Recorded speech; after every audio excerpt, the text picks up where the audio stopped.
I am the vice president of the German-Hungary Association, and I hope to come to Veszprém as fast as possible. But now I speak as my profession. I'm director of tourist board in Linz since 2007. I started 2 years ago when Linz 09 started. And yes, I have a lot of experiences to this main issue, European Capital of Culture. And Sylvia Ammann give me this title for my speech. And communication, I will say it is a little bit more in my presentation. I will say creating. What can we do with the title Cultural European Capital of Culture? And when you read in an international level, I think the strategy, the way should be from the inside to the outside. It is a very good brand, European Capital of Culture, but when you not Vienna or not Salzburg, when you Linz or Veszprém, you have to go smaller steps, but you have a lot of possibilities to come into the mind of experts, of a lot of media, but the B2C communication, you should start in your home country and the neighbor countries. This is my first yes, what I would say. But now I will start with a small film. Linz ist eine Stadt für Senioren. Eine Mischung aus Dorf und Stadt. Altmodisch. Bisschen rassistisch. Was man an Linz vielleicht nicht besser machen könnte, wäre das Image. Welcome to a city unlike anything you have ever seen.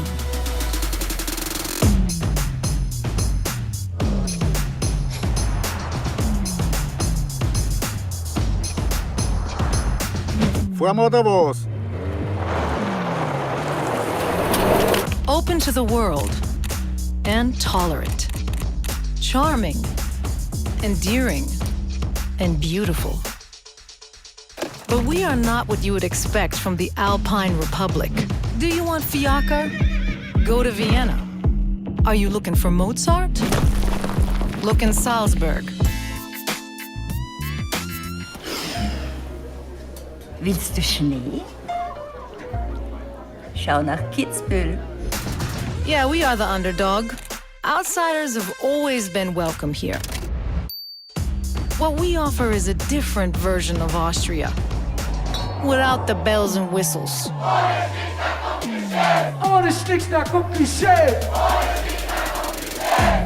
With unique attractions, once-in-a-lifetime experiences, and architectural goodies. We are a stronghold of fine dining, a culinary mecca. We might not be Berlin, but we do set trends. We're also not Paris, but we are sort of romantic.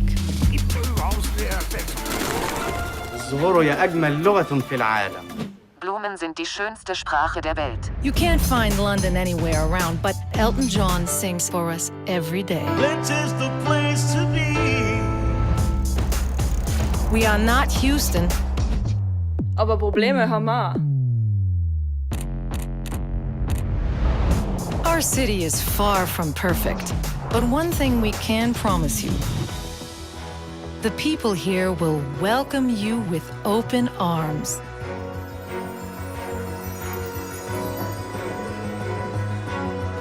Das gibt's ja nicht, jetzt sind die noch immer da, ja. Solche erst. Schlecht dich haben. Touristen. Well, most of them.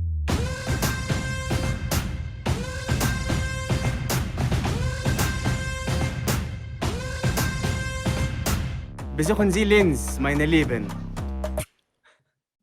So, first a little bit shocking. This film, you saw it, is not a classic tourist touristic exercise, touristic advertising video, but it's our strategy to bring an authenticity in the mind. And we learned this by 2009 when our artistic directors, Martin Heller and Uli Fuchs, brought a new view to Linz.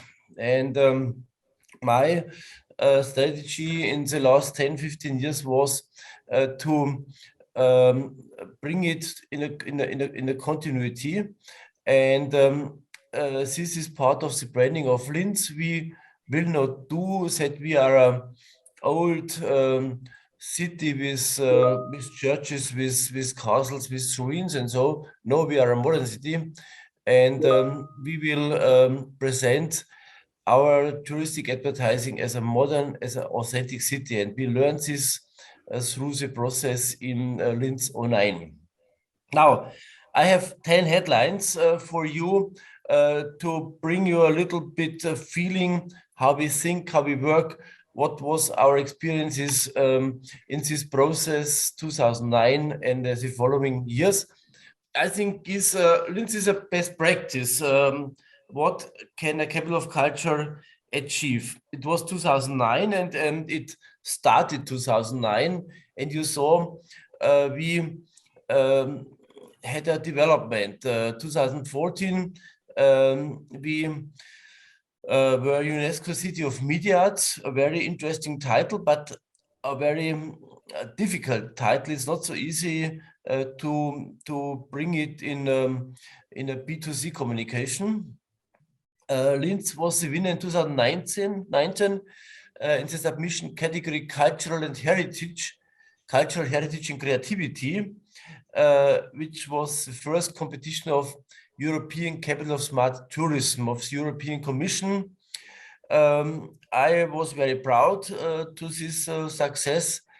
And now Linz is a symbol of modern Austria. The Austrian president, Alexander van der Bellen, come to Linz with his colleagues from Germany, from Switzerland, from Luxembourg. And on the question, why he comes to Linz with his colleagues, he said he will show his colleagues the modern Austria. And I think it's, for me, a very good term, what he said. 10 years after European Capital of Culture, we have the image Linz is modern Austria. Linz is not the same as the classic Austria like Vienna or Salzburg. Linz has her own standing, and this is a result of European Capital of Culture. The next chart, please. Yes, you see some pictures here in the Ars Electronica Center in the 8K tip space. And the next chart, please. Yes, the experience from Linz 09. On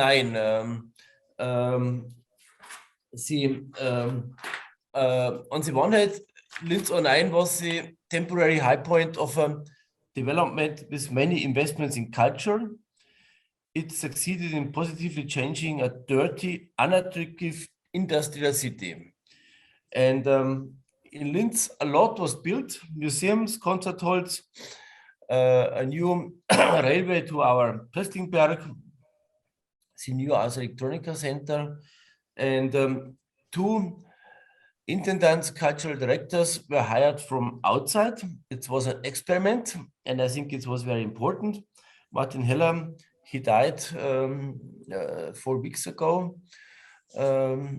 It was very important for Linz, and Dr. Uli Fuchs, who were able to curate the city over a longer period of time with a budget around 70 millions. Also 20 millions from the Republic of Austria, 20 millions from the country of Upper Austria, and 20 millions from the city of Linz, and 10 millions comes by other comes by payment and by from the European Commission. The next chart, please. Yes, the picture what I have should bring to you a little bit imagination how Linz feels and what is Linz. We have no classic city photos. We have another strategy to bring Linz in pictures. The next, yes, Linz changes. This slogan started 2009. We had a slogan, it's very well known, in Linz is beginning, in Linz begins in German. Culture as a factor of transformation. I think this is a very important statement. And I will say culture alone does not change the city. It needs a common strategy, and it needs reinforcement through marketing. Only new buildings is too less.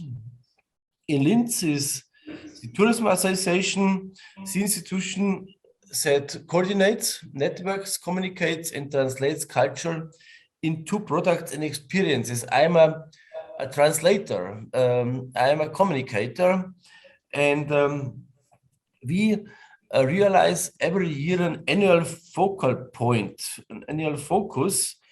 For example, nature, music, Danube, art living, UNESCO City of Media Arts, and actually people. Our message are the people of Linz, not the buildings are the city, the people are the city. It's said an old Greek philosopher. And you have to bring it in experience things, implementation in city tours, programs with experience-oriented components, and encounters. I think tourism, it's very important to realize, to organize encountering processes. And this is not so easy as only to visit some buildings and some old ruins. And very important for me is putting value on the city. That's what it's all about. Bring not only city as a change for as an experience for advertising, putting value on the city. This is one of my central things what I try to do. What is my strategy? Please to the next. Yes, for example, what is going on in Linz? In our Haber, we have a process of big murals. Artists from all over the world come to Linz in the last years, and we have an open air gallery. And what you can see on this example is that the capital of culture was not alone and ended 2009. A lot of impacts come after 2009, and Linz grew up as a very interesting cultural city. Please to the next. Yes. What do I have experiences from other cities? My experience is that in many cities there's a coexistence of culture and tourism. Low acceptance among the people involved. Tourism does not understand culture, and culture does not understand tourism. It's very often there. So, and after the capital of culture, there is relapse to the usual city cliches, because that was the guest wants. I say allegedly. I learned that we should not do what the guest wants. We should do what our city is. And this is what I mean with putting value on the city. I think it's a very, very important process, and it's not usual in city, in tourism destination. I think this was new is in Linz, and brought the sustainable success for the city of Linz. The next picture, please. Yes, we have a lot of festivals, a lot of activities outdoor, and you need there is no entrance fee. Culture for all. This is a very important strategy that people can be part of cultural activities like Flassenspektakel, like Klangwolke, like many other things. Now, to the next chart, please. Yes. Now, some ideas from my side to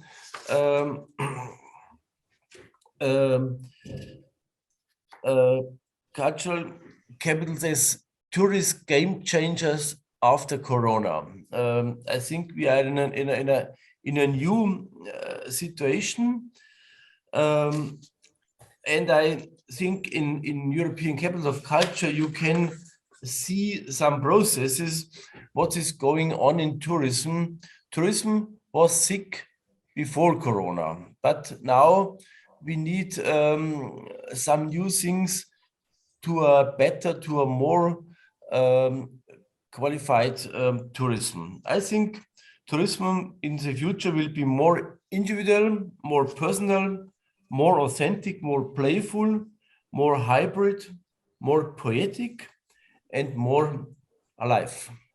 In short, I say we are on the way to a smarter tourism. And the artistic directors of the European Capital of Culture, not only Linz, I saw a lot of other cities. From the culture came this movement into a smarter tourism experiences, to a smarter tourism strategy. I hope after Corona, smaller groups allow for higher quality programs. Tourism has become too industrial, too standardized. Sorry, courage for free, spaces for improvisation. And I think it's very important that we have changes of a new perception. Cultural capitals are attractive for inquisitive people. Traditional cities are for people who are looking for the same thing over and over again, who are already, as I sick of old, are looking for something new. We couldn't do it in Linz when we not did the background of European Capital of Culture. I think it was a very important step to this way. Yes, now this is Linz, the buildings, and please to the next charts. What are the steps, elements for getting closer between culture and tourism? In Linz, we have a museum cooperation. We have own products such as Culture Card 365. It's for the inhabitants. We have Linz cards own for the tourists, for the guests. And we have own formats like Museum Total and a lot of common marketing activities. I said in a chart before that annual themes to bring together all the activities in culture in the museums, agreeing on an annual focus that links the various exhibitions and cultural offerings. There are our annual themes, like it's time people, and in former years Danube or Art of Living, Music, Nature are a very good stage to bring it in a common communication. Then new products, experiences. We used the time of Corona to develop trend tours. For example, for art of living, for literature, for architecture, to bring a little more deepness in the programs for guests, for tourists to visit, to experience a city. And I think it's about the broader understanding between culture and tourism. All what I tell you, what we did there, it was necessary to have more acceptance between the actors in culture and my colleagues, my employees, my Austria guides, to work together between tourism and culture. Please, the next. Yes, this is a second picture from our deep space in the Architektronica Center. I hope you will come to Linz next time. I'm very happy when colleagues, when friends from other European capitals of culture come to Linz to discuss with you, to present you our things, what we have in our cultural buildings and what we have in other parts like gastronomy and yes, in areas like our harbor, Mural Harbor, we can organize, I think, very interesting programs. So the next, yes, culture and tourism. I say we should be at the eye level as an ecosystem. Who develops the city slogan and what happens with it? I think Touristiken should not be only a translator. We should develop narratives. We should answer the why questions.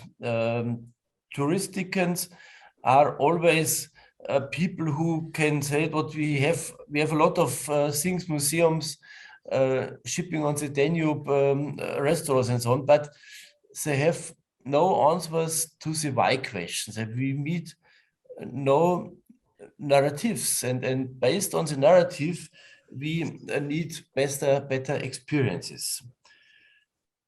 Tourism and culture must merge more. On the one hand, the idea of how more guests could come must not cause any fear of contact with culture. On the other hand, tourism must not try to instrumentalize culture for its own purposes. Culture must not be seen in isolation from the targets and processes of a destination. Tourism must be more than frills and cliché. And now I come back to our film, what I showed you. We have a lot of courage. We are very free to do this. Not all inhabitants were happy about this film in Linz. Our mayor wasn't happy, and I had a lot of discussions, but I think such discussions bring us forward. And such a film, not every city can do the same film, but such a film brings on the point that we try to be authentic, that we try to be, yes, other as other colleagues in other cities. Please, the next. Yes, the Danube for us is a very important part of Linz, because I think I see that be part of a great Danube network. We have a very interesting EU project with the title Trans-Danube Stories.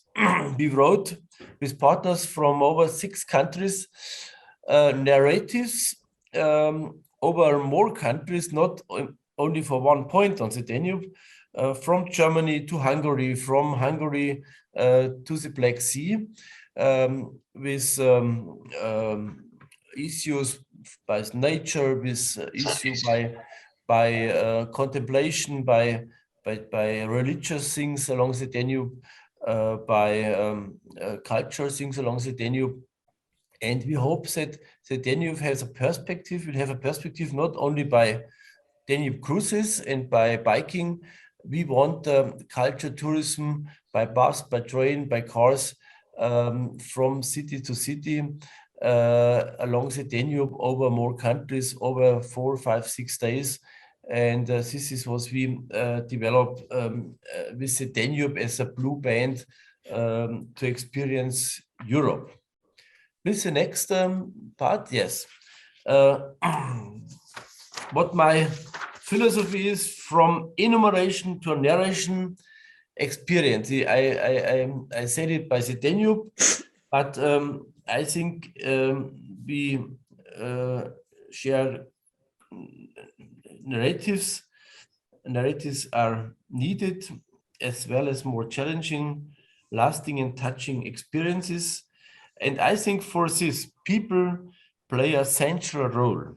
It's not about beautiful showcases and installations, but about those we explain and value it. I think it's not learned to bring people more in the role of central part of experience. And I plea for better and more sustainable experiences in tourism. We speak a lot of experiences, but what we sell, what we mean, it's experience. A visit in a museum or so, it's not an experience per se. I think experience is what us transforms, about what we discuss when we are at home, what we tell our friends and our family partners. This is an experience, and not only a and we have too much programs and too less experiences. And then experience can be to have no program, to improvise it, to be in a city without program and look what is going on. So the next, please. Yes, people.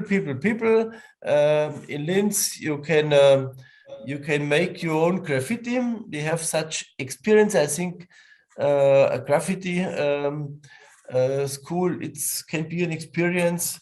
And please to the next chart. Yes. The result of this philosophy is from sightseeing to encounter. People instead of sceneries. The people, I said it, are the city and not the houses. I'm a very strong critic of a lot of guided tours. Many guided tours, I think it's Wikipedia on 2 legs, and this is not necessary. A guide should more a translator, escort, interesting man, woman, to speak with our guests.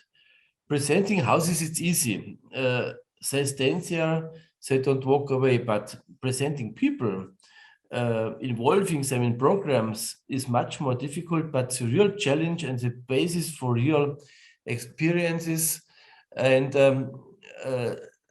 this is why I think the connection between culture, between museums, between concert halls, between other activities in culture and tourism programs should be closer, that we present not only the houses, we should present the people behind these houses, the art directors, the employees, the actors who are working in the cultural institutions. So now the next, please.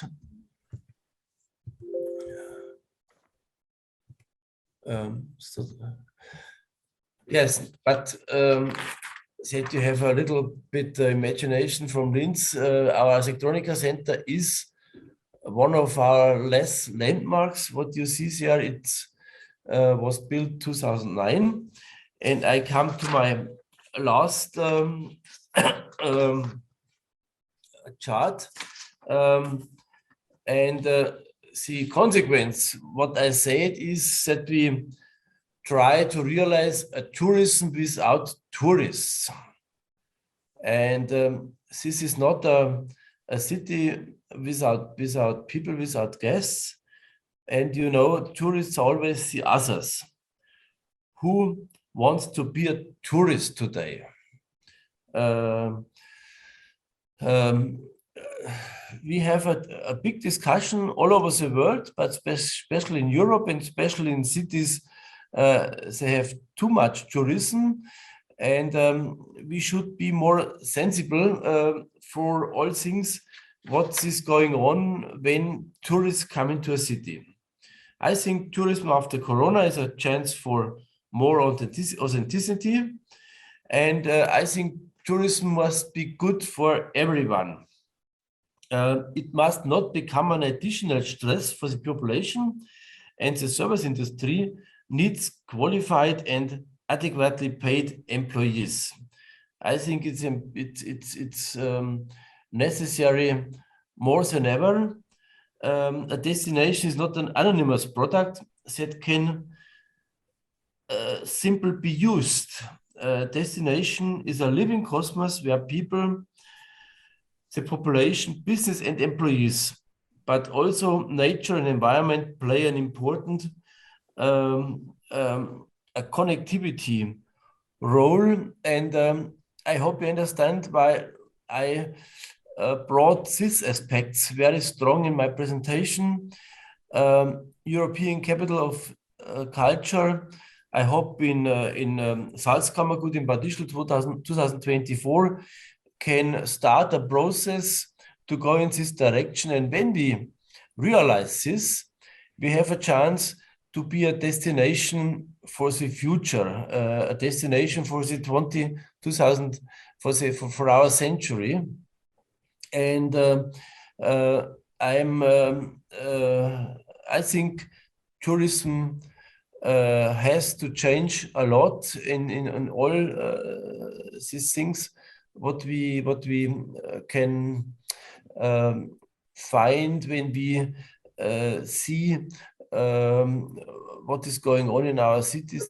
And I wish you that you have the chance with your European Capital of Culture to move this process.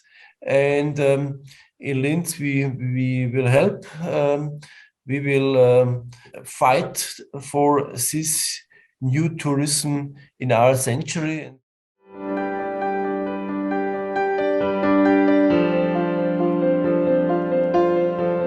I'm really happy to share our experiences from Rijeka 2020. It was a very exceptional European Capital of Culture that actually was implemented during this disastrous year that when Corona hit not just Europe, but the whole world.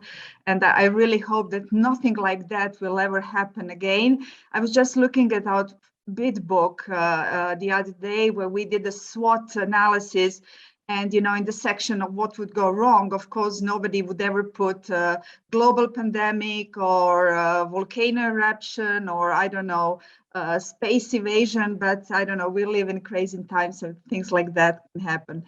Anyhow, let's go to the presentation. I will really start to try to lead you from the process, from the beginning of bidding till the end, because I have really privilege of participating in creating European Capital of Culture from the very idea that when it took form in the city to bid, to the very last moment. Rijeka 2020 company is now in liquidation, so we have completely ended the whole cycle. I will talk about the international aspect of the project and its communication in its different phases. For you who do not know, just a few facts about Rijeka. So, of course, it's in Croatia. It's a rather small city of some 130,000 inhabitants. Third largest city in Croatia. It's a center of economic, administrative, cultural center of the county or the region where we are found. And it's a city that is squeezed between the islands in the Kvarner Bay, squeezed on the littoral by the port and surrounded by the mountains. And it's also a city with very important industrial past, industrial heritage, it's the biggest port in Croatia, and the port really defines still nowadays what city is and how a city develops. All these facts were really taken in consideration when we thought about which story to say about city. I must say that this was the first time that Croatian cities bid for designation of European Capital of Culture. It was in 2013. Rijeka had really tough competition. Some of the cities that competed with us were Dubrovnik or the capital city Zagreb or other cities with really interesting stories. It was really a question, how do we sell our city? How do we sell our narrative? It was obviously clear that Rijeka cannot out-pretty Dubrovnik or out-feign Dubrovnik. You all know about Dubrovnik. It's also, we cannot out-huge London or out-sped Doha. But what it was clear that we can out-innovate them. So it was also a question very similar to what we heard about Linz. It was really a question from the very beginning, how do we create an innovative story? How do we create innovative narratives around the story? And finally, how do we find innovative tools to, so to say, sell that story? And this is I think the chart or the illustration that all of us who work in the European Capital of Culture, and when it comes to communication, also we have to keep in mind. We really start from the goals, from the very first thoughts of why we are bidding. So why we are bidding, what are our goals? Goals are, of course, social and economic, cultural, you know, all of them. I'm sure you're thinking about them. And goals are really important from the very beginning to the last moment when you're doing evaluation about your city, evaluation of your year, and what have you done and how you have done that. In the case of Rijeka, among other goals, it was definitely a question of how to reposition the city, how to make a city that was a former industrial city, a city that is going through a change of identity, the city that is looking for new identity. How do you make it into an interesting cultural destination, interesting not just for tourism, but also more attractive for new inhabitants, new students, new investors, if you want, more attractive even for your own citizens. And finally, how do you find economic outcomes out of that? From our goals, we thought about our messages. What are the messages? What are the values that Rijeka can articulate to Europe, first of all, at national level, but also to Europe and globally? Then you translate those messages and those value into program. Program is because we are, after all, cultural capitals. Everything else is around that, but the first core thing that we need to do, we need to articulate our goals and our messages into a very strong, culturally and artistically strong program. And finally, we are communicating that. And if we are communicating that, we are finding strategies, tools, channels, partners. Of course, communication changes through timing, changes to the process of the whole creating and implementing European Capital of Culture. So it's very different at the beginning or at the end. It's very different right after the designation and in the year that you're implementing your program. And you need to keep all these in mind. But as I said, again, I'm really stressing this circle. And throughout the process, I think it's very valuable to go back to the beginning, to remind yourself what were your goals, what were your primary sets, and just maybe also focus on a few of them. I'm sure at the beginning we all have like 20 things in mind, but if we focus on some things, it's much easier to deliver them. Remind yourself and your audiences, different audiences, of the messages, of the values, and of course, all of that will help you work strongly on the program and finally on the communication. So I will just quickly go through our first two bid books. The international communication is, of course, very tightly linked with what is asked for us, and that is the articulation of the European dimension. European dimension goes also to, we can call it a global dimension, but it's very important to start from the European level because that is our main also geographical aerial communication, and that is our main audience. After that, we really thought about structural levels. So who are we addressing?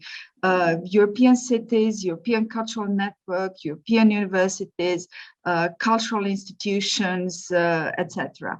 And finally, how that translates on geographical level.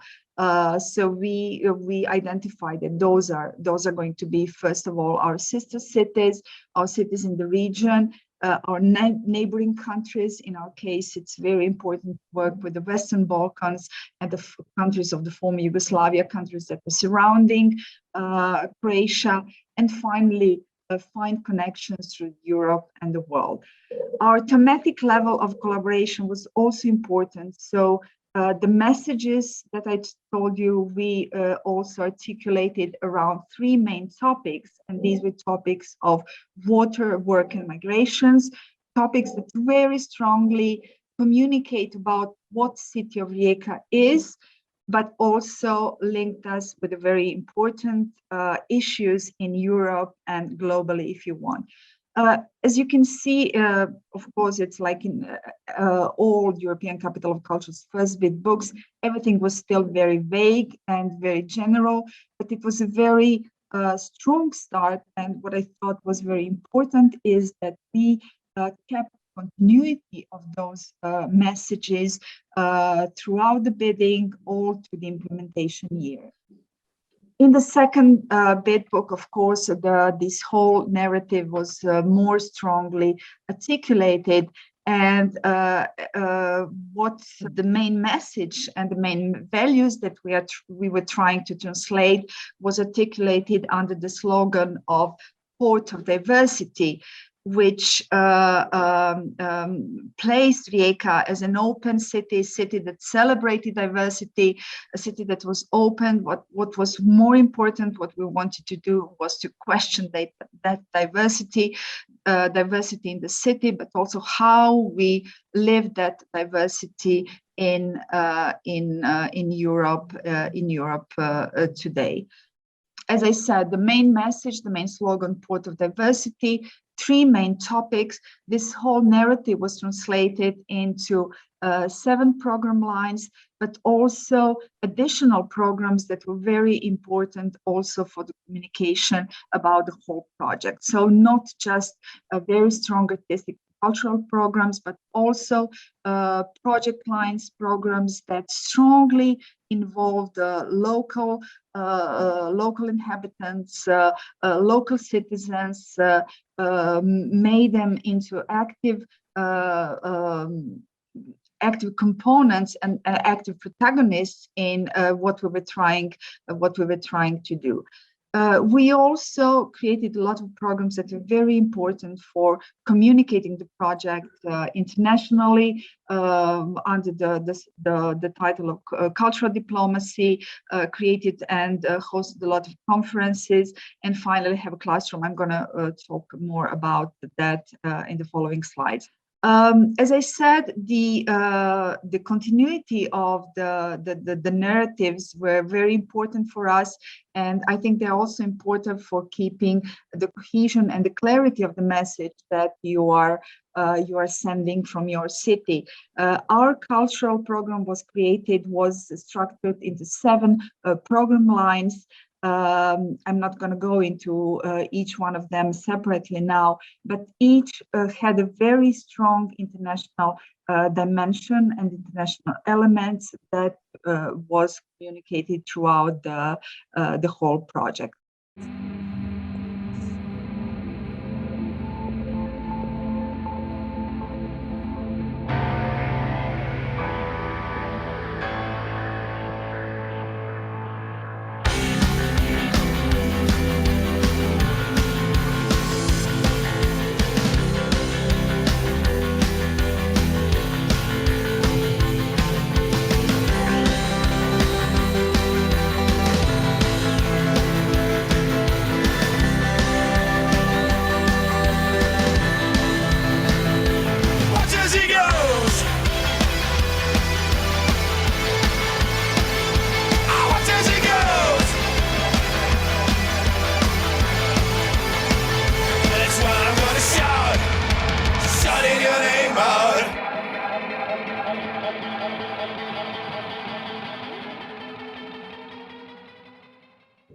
The video was made by a well-known and awarded filmmaker from Croatia, Dalibor Matanic. It also won awards afterward. If you remember, in the previous slides, I said how timing also of communication changes. So this is a very good beginning of international communication in the beginning, where you still do not have your program, and of course you are not only that you do not have your program, but 3 years ahead, you will not go on tourist fairs in Berlin or Milan and talk about the opera that's going to happen. But you are communicating more of a sense of the city, what I mentioned on several occasions, the values and the messages that you're sending. So this support of diversity video is very good example of that. So you still don't know what is going to happen in Rijeka in 2020, but it gives you a very good flavor of what kind of a city you will be able to visit, what kind of a culture. The figures, the characters that appear in the video are also very much linked with the history of Rijeka, not just its historical periods, but also with the recent history and with the values of a city that promotes contemporary culture, punk culture that was always on the forefront of different alternative movements. This was just one of the videos that was made, of course, for the purposes of communication, and there were other aimed at different targets and at different times. As we approached the year, the communication messages became more and more concrete, more facts, dates, names, etc.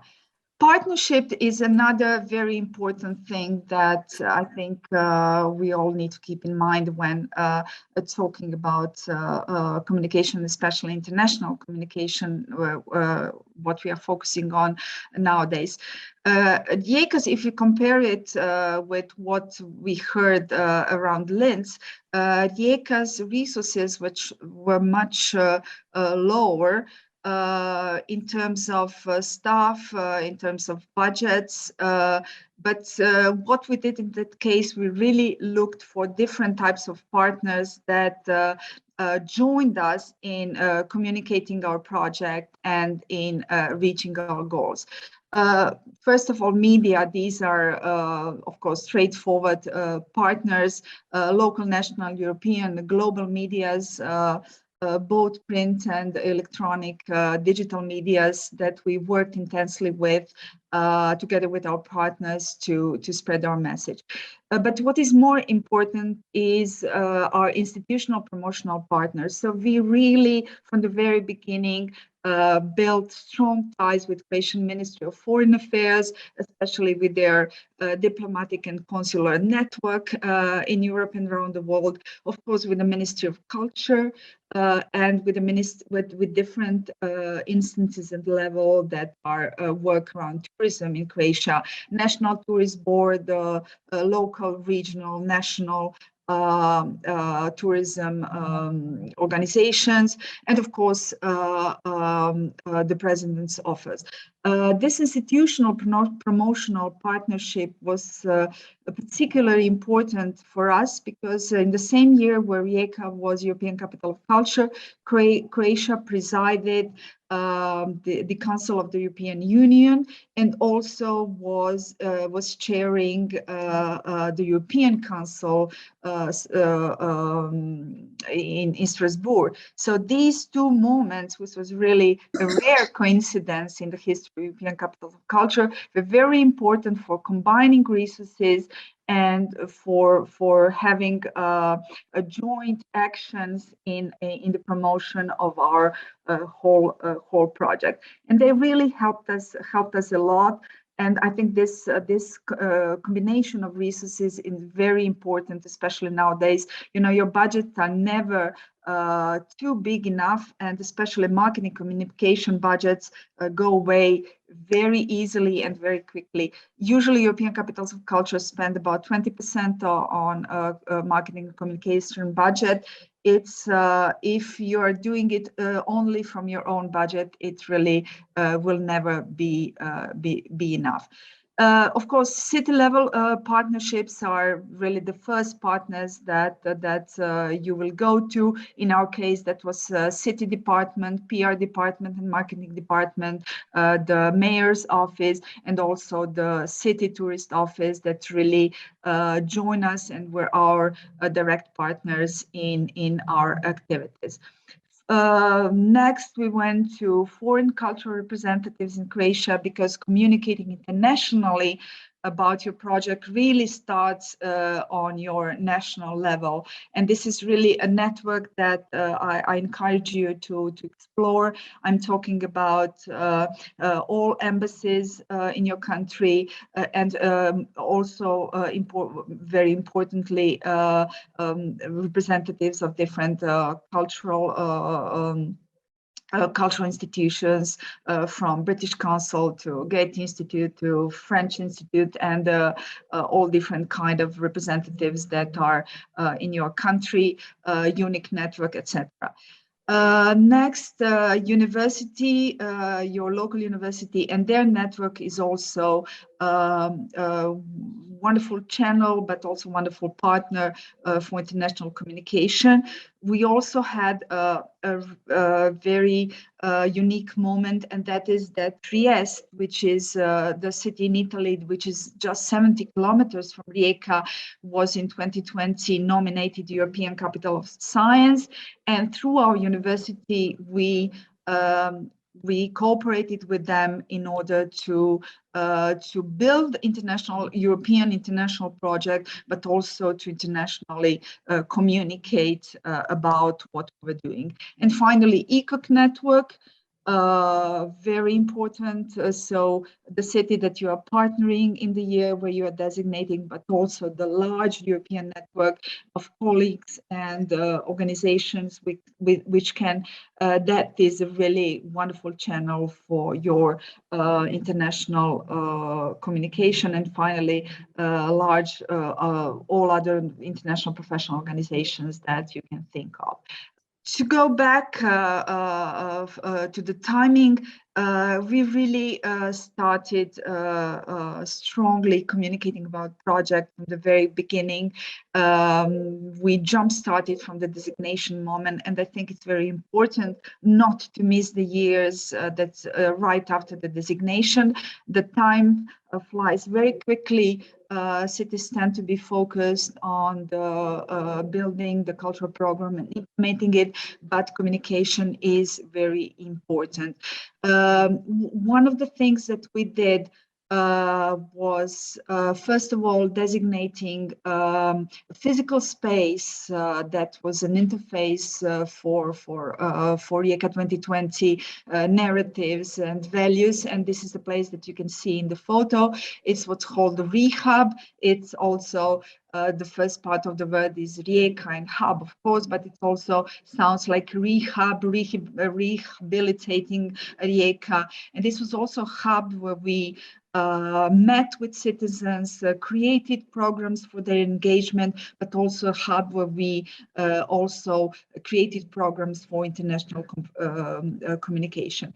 First of all, there was a strong educational program that brought to Rijeka experts in different topics, from audience development to international communication to building projects. Really, we brought to Rijeka some of the strongest European names in those areas, and they gave education not just for local people, but also we have different models where we internationally work with other European capitals of culture, but also hosted conferences on the different topics. Just to name two that were really important, for example, conference on cultural diplomacy, or conference or city branding that brought knowledge to Rijeka, but also were used as tools and channels to spread a word about what we were doing. As I said, the rehab as a physical space was also very important for working with local targeted groups, local citizens, but this is another aspect of communication that is very important, but that is not really specific focus on our topic today. So let's move on to the next slide. Yeah, when I talked, these are just examples of what I talked about. So we built a joint capacity building initiative with 5 other ECoCs, which was called Lab for European Project Making. Of course, we're member of the Informat network of ECoC, had very strong ties with Galway 2020. And developed projects and communication channels with a lot of European cultural networks, Culture Extern Europe, Trans Europa Halles, Intercultural Cities, at the Council of Europe, Airways, ACITEJ, NEMO. So these are, I really encourage you to reach towards all of them. They're wonderful for different instances, not just for communicating about your project, but for strengthening your capacities, for building projects, and also for the legacy. All the ties that we had, that we were building throughout the European Capital of Culture years, they remain after 2020, and all of our local partners that work with us and with them will, I'm sure, continue working with all of those institutions, organizations, and networks. And finally,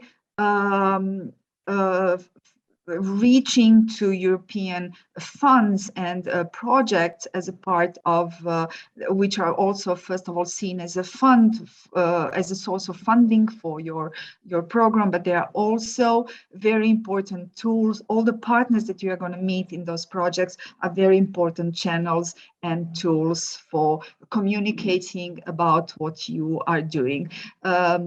I already mentioned the EU presidency of Croatia 2020. This was a very specific platform, specific moment for us, but I'm sure in your countries there must be bilateral or multilateral programs that are going on, and I'm sure they are worth exploring, and it's worth seeing how, or examining how you can combine or link your program with what's going on other levels. Next, please. Citizens are also a very important tool for international communication. We first think of them as a local communicator, but in this case, what you see on a slide is a photo from our volunteering program. I'm sure you're all developing volunteering program, and I'm sure most of you probably know the girl who is at the photo. She's part of European Capitals of Culture program, supported by EU Japan Fest, but very involved in local initiatives. Volunteers will communicate locally, but also they're a wonderful tool, especially if you bring in volunteers from other countries or create volunteering international camps. They are wonderful channels for internationally communicating about your project, and it's also one of the moments that can really remain as a strong legacy moment after your year. As you can notice, I'm talking about legacy all the time, but it's because also I have really this overview of the program from the bidding time till the end and till the what's going on afterwards. But I really encourage you to think always in this complete cycle, because it will. I think it will help you be more concrete and develop the quality of what you are doing, and make the purposeness and the strength of what you are doing more visible. Next. Yes, and of course we also, besides messages, values, exploring tools, channels, etc., we also worked with marketing agency. We also have had a very rather strong, not as strong as in Linz, as we've heard. We had a small team of five people in the Rijeka 2020 organization. Of course, there were many more associates on the outside, but they also developed what is really very marketing speaking, strict strategy of who we are going to reach, and how to geographically disperse these activities. This is also something I think you have to be very careful about, because it needs to be very clear what is realistic about bringing audiences to your city. So I don't know, in our case, it was rather easy to attract people from Ljubljana or from Trieste or from Milan, anything that is within 3 hours driving distance, car driving distance. Of course, it was less likely to attract audiences from Helsinki or much further, unless you had a very high-profiled, attractive program that would reach them. Next slide, please. This is another strategy that we built with our marketing team on how to reach international audiences. Apart from different marketing campaigns, what was very important, was our road shows with cultural promoters, with our partners network. So there we really exploited our links with the Ministry of Foreign Affairs, our diplomatic network, their diplomatic network, network of tourist offices, Croatian tourist offices on European and global level. And as I said, those were important, not just as physical spaces that you have abroad, but also because they let us use their resources for our goals. Next slide, please. Media partners. I must say, the media was. There's a very different approach to the media, local and national media and international media. And I must stress that in majority of cases, we had much kinder treatment from international media and more positive reflections and more encouragement, enthusiasm from international media than we had from local media. But I'm sure that's something that we all European capitals of culture encounter. And this is a topic per se, how do we manage these challenges that are and pressures from political to media pressures that are put on us on local level, while on international level the reception is usually more positive. Next slide. This is just an illustration and the number of places from our roadshow that we did. Of course, the roadshows were intensified as we were coming closer to the year where we implemented our program. And as I said, the timing is very important. You need to think about your communication strategies. Really, they evolve and they change through time. As we approach the city, the year 2020, the communication became more concrete. The tourist boards, the tourist fairs that we visited or where we were present in 2019 were given very concrete information. So from the video that we saw at the beginning, our story became more concrete with the dates, with names, with the strongest point in our program that could attract international audiences. Next one, please. This is an illustration of what I was talking about. The red part of this slide is actually the cover of booklets that we were using on tourist fairs in 2019 in Milan, Berlin, in Tokyo, in China. As I said, that contained very concrete names of programs like Klimt exhibition, like Phoniadakis performance, like Neat Company festivals, like Nan Hoover exhibition, other big exhibitions that are that speak to international audiences.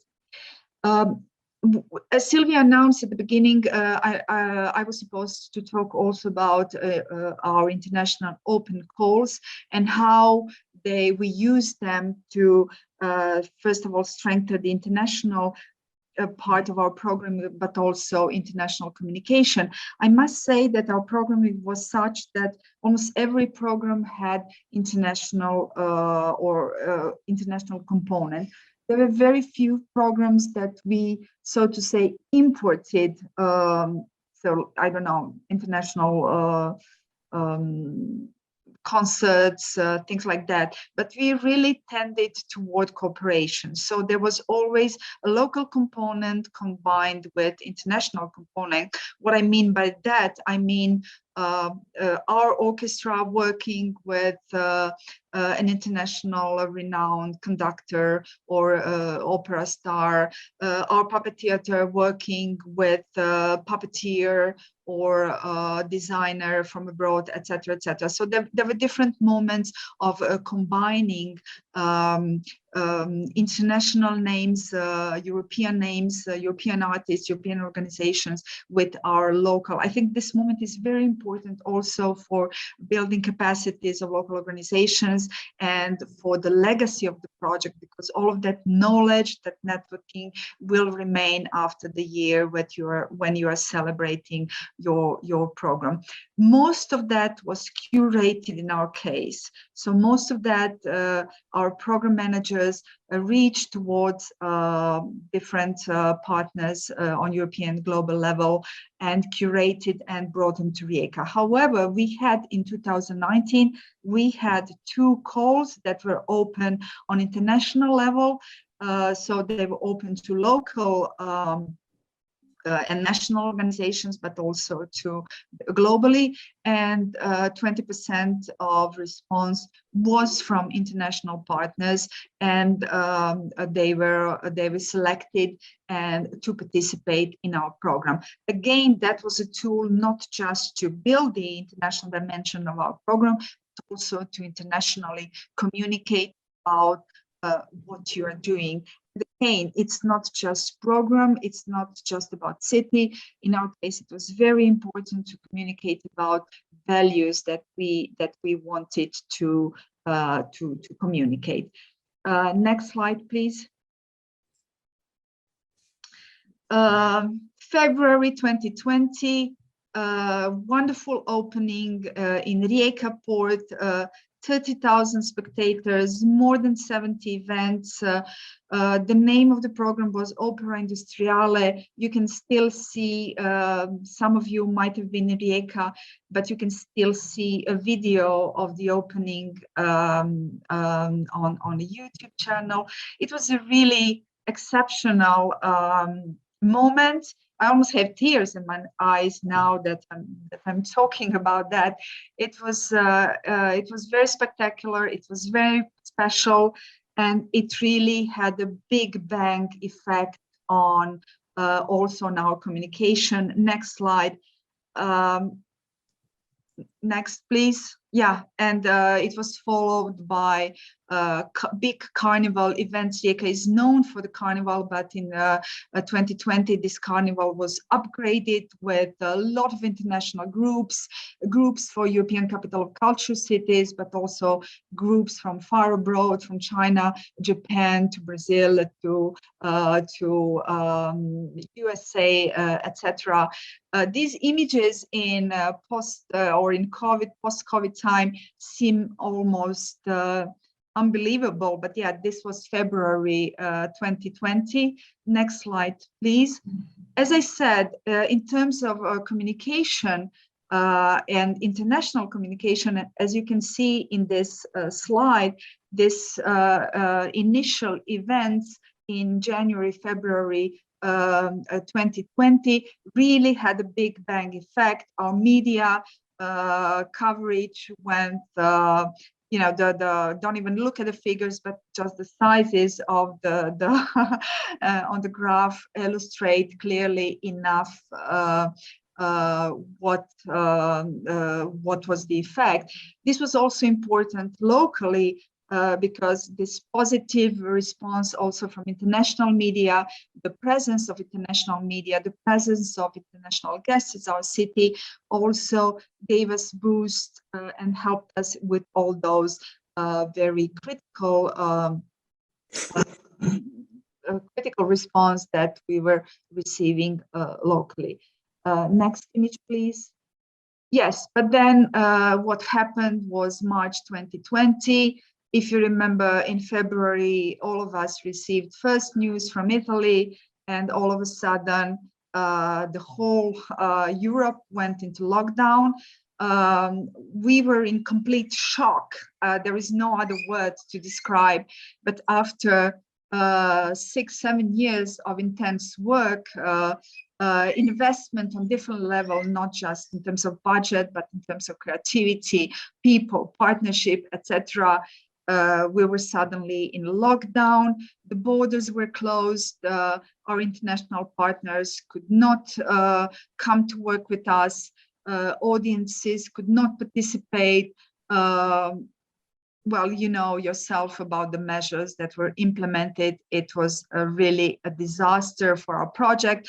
Also, the budgets were cut overnight because the COVID had a domino effect on local, national, and national budgets that were all of a sudden really scaled down drastically. Next slide, please. Just to illustrate the situation, this was in 2019, our huge children's festival Toboggan, with a lot of people on the streets of Rijeka. Next slide. And this is the same square in 2020, maybe 10% of the audience that we had in 2019. People were sitting on crosses on the floor, so to keep social distances with masks, etc. A big French group was planned. Les Plasticiens Volants was planned for that year. Of course, they couldn't come again. So what we did, we restructured, reprogrammed, put stress on local audiences, on local cultural organizations, on digital communication, and really try to save what was there to be saved. Next slide, please.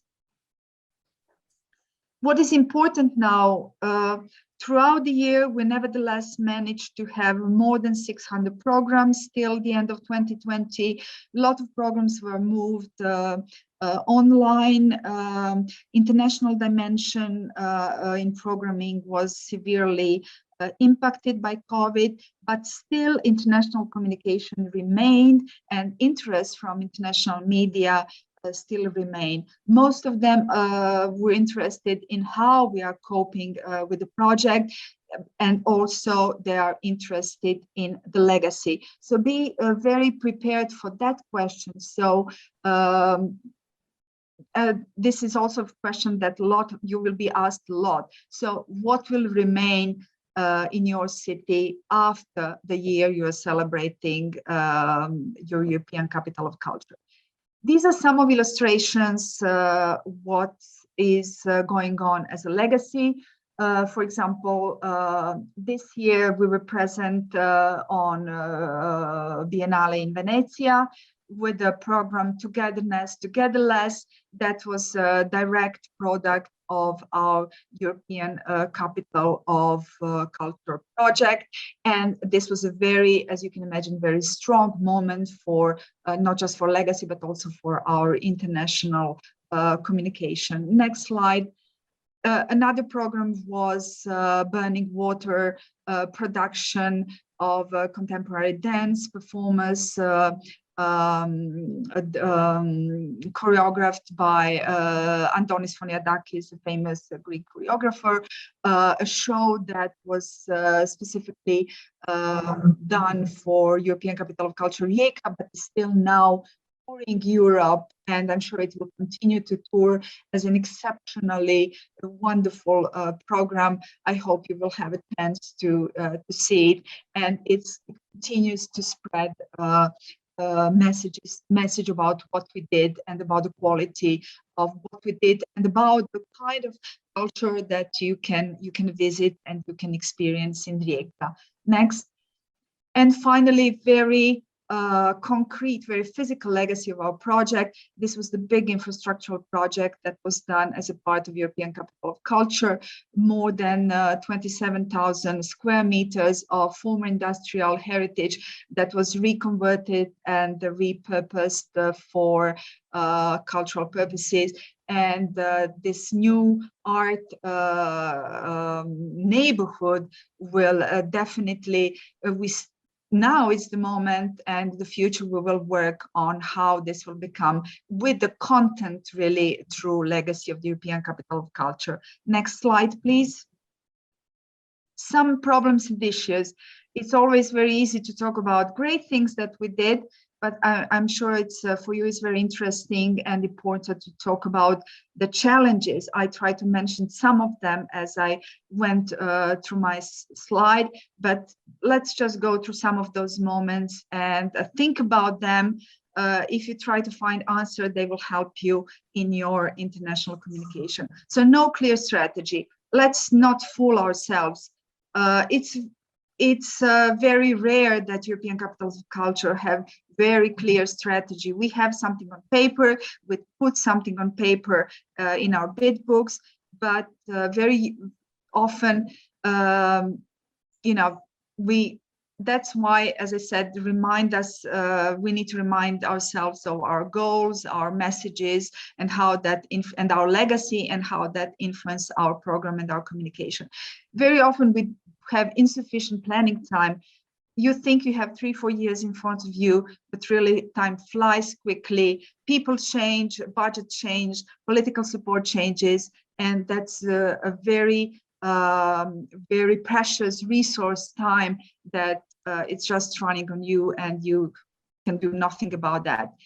A lot of projects and relationships are not sustainable over time. So maybe you think nowadays that it's a great idea to work with, I don't know, China or Brazil, but you realize in the end that it's just too costly or too time-consuming or whatever, and it's not sustainable. So question that. Same goes with the projects that are too ambitious, too difficult to organize. Financial project budgets, I'm sure you know all about that. Our budgets was cut by almost 50% due to COVID. There are other moments or other political or whatever economical moments that will influence on your budgets. Different political economic interests, pressures from city level, national level, tension between what local community desires and what you would like to do internationally. This is a very, very critical and very crucial moment, and something that we all need to think about closely, not only when it comes to communication, but when it comes to programming, and something that I'm sure will use a lot of your energy and your time. So I encourage you to really look closely into that and dedicate a lot of energy. Of course, your capital of culture is in your city, it's for the local community, but you also want your city to have international profile. So there is always, there is definitely tension between these two poles. Changes in the team, very important. So the marketing director, we had 3 marketing directors throughout our project. Each one came with a new idea. You know, they do not necessarily build continue, there is not necessarily continuity, so that there is another challenge. So it's important to have at least some people that are continually in your projects to be this collective mind or collective have a collective memory of the project. Think closely about your geographical choices and priorities. Are they strategic or random? Are you going to reach new territories? Why is that important? Of course, thinking about ECoC brand and European dimension, that is very important for the Commission, of course, formally, but I think it's very important for the Europe that we are living in today. And this is, European Capital of Culture is a European initiative, but it really very concretely can happen, the European narrative and the ties within the European project. And finally, European versus international, that's it. Next slide. Yes, and since this is also a wonderful opportunity to communicate internationally about my project, so that I'm very proud of. I'm very proud of our city. I'm very proud of what we achieved in this very difficult year. And I think that the results are to be seen in the years to come. So allow me in the end to use this opportunity to do a little bit of international marketing. Thank you. Let's see the video.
am Barna Petrányi. I'm leading Pro Progressione. And if we go to the next slide, then there are a few details about my organization. Concerning the EU funding, I have to tell you honestly from the beginning that I'm also on the receiving side. So I'm also always listening to this kind of informations from your point of view very often. And I always amazed how much the big numbers.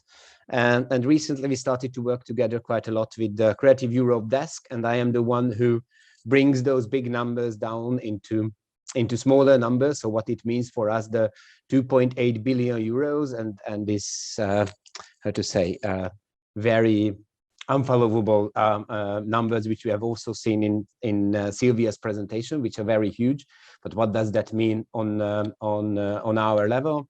So we are based in Budapest, but currently I am in at the ITM meeting in Girona. We are working with EU funding since 2010. Mostly in the performing arts, but we started to focus more on the teams rather than the forms. We have a very strong international focus, and we are the leading applicants for or successful applicants for Creative Europe in Hungary. We are in a certain way involved in the 80% of the successful applications and projects in Hungary, and we do a lot of collaborations, and we are also functioning as an umbrella organization, helping young, talented artists. On the next slide, these are the 4 pillars which we are currently having. We're focusing on cultural heritage and natural heritage interpretation. We are focusing on socially engaged art project in another pillar, which is called PP Social.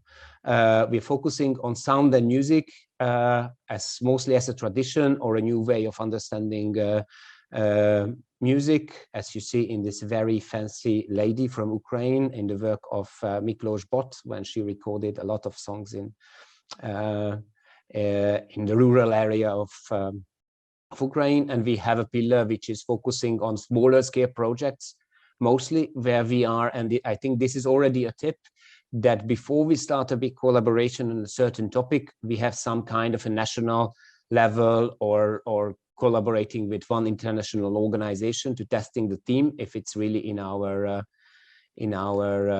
interest on a long term, because as we will talk about it, these EU projects are quite long lasting, especially if we also calculate the preparations. So it's good to know that this is something which will be in our interest also in a 4-year span. If we go to the next slide, then I would be talking about Creative Europe program. The Creative Europe program has several territories. The biggest one is the media, which is mostly focusing on film. There is a cross-sectoral pillar, which is now officially, it has an officially dedicated budget. There were a few calls back in the time of 2014-2020, but now there is a foreseeable cause called InnovLab calls, and focusing on bringing together mostly digitalization and art, and focusing on things when there is a mixture of the sectors. And then there is the culture, which is taking up around the 30% of the budget. I'm not very good in the total numbers, but they are pretty big. You have to see that the funding is from 2021 to 2027. We are quite the lucky one in the culture sector that we had our first call with the deadline on, I think, on the 7th of September, but the very beginning of the autumn. But there is still not crystal clear, so changes are still coming, and the work program for 2022 is still not accepted, I guess. But I think it's very much following the logic of which we had in 2014 to 2020. And then there, in the culture, there is literature, there is a platform and network funding, there is i-Portunus, which you will hear later about, and there is the cooperation project, which is the most common for culture and arts organizations. So I will more dig deep into it. And on the next slide, there are a few details. I mean, as Sylvia mentioned, you can go on the website and there is a very detailed description. So I would mostly focus on the topics from an applicant point of view. And for me, the Creative Europe Cooperation Program is the favorite one because of the area is really can cover anything that can be really related to arts and culture. So it's super flexible, and you will see that we also had very, very different projects, from traditional music to socially engaged art practices. There are two objectives. You have to select one of it when you are doing the application. So it's either or. One is the transnational creation and circulation, which I think it speaks for itself, and the innovation, which is also includes training. So when there is some kind of an innovative outcome of the project. And there are priorities. These are the priorities which are set for the 7-year period. It hasn't really changed since the last funding period from 2014 to 2020. That includes the audience or audience development, so ways how you can engage the audience more, even on a vertical and a horizontal level. So how you can engage the audience, which you have to be more active as your audience, or how you can reach out to new audience. Social inclusion, especially together with audience, focusing on involving a variety of the society.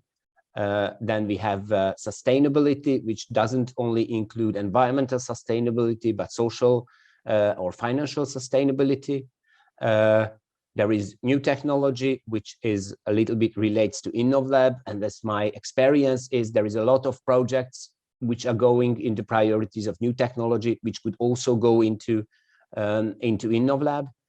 And then there is, of course, the international dimension, which is mostly about either exchanging our products or creating art or cultural projects together with artists from different countries. The lengths of the projects are 12 to 48 months. It's on the other end. So at the end, when you put together your project design, it will come somewhere closer to the 4 years than to the 1. So it's very rarely that you could finish a larger scale project in a year. And you have to add an evaluation period of, the EU says it's maximum 6 months. I would say rather it's minimum 6 months, and sometimes it goes to 7 to 8 months, plus the preparation time. And that's why I said that a project with all its preparation and the final reporting, it can easily take up to 6 years. There are 3 categories. Now the small one where you have to have 3 partners, and now it is important to talk about the partnerships. So when I say you have to have 3 partners, it has to mean 3 different countries from the eligible countries, which beside the member states of the European Union, it goes up to 41 countries, but it's a changing number because new countries are joining, but it includes Ukraine, it includes the southern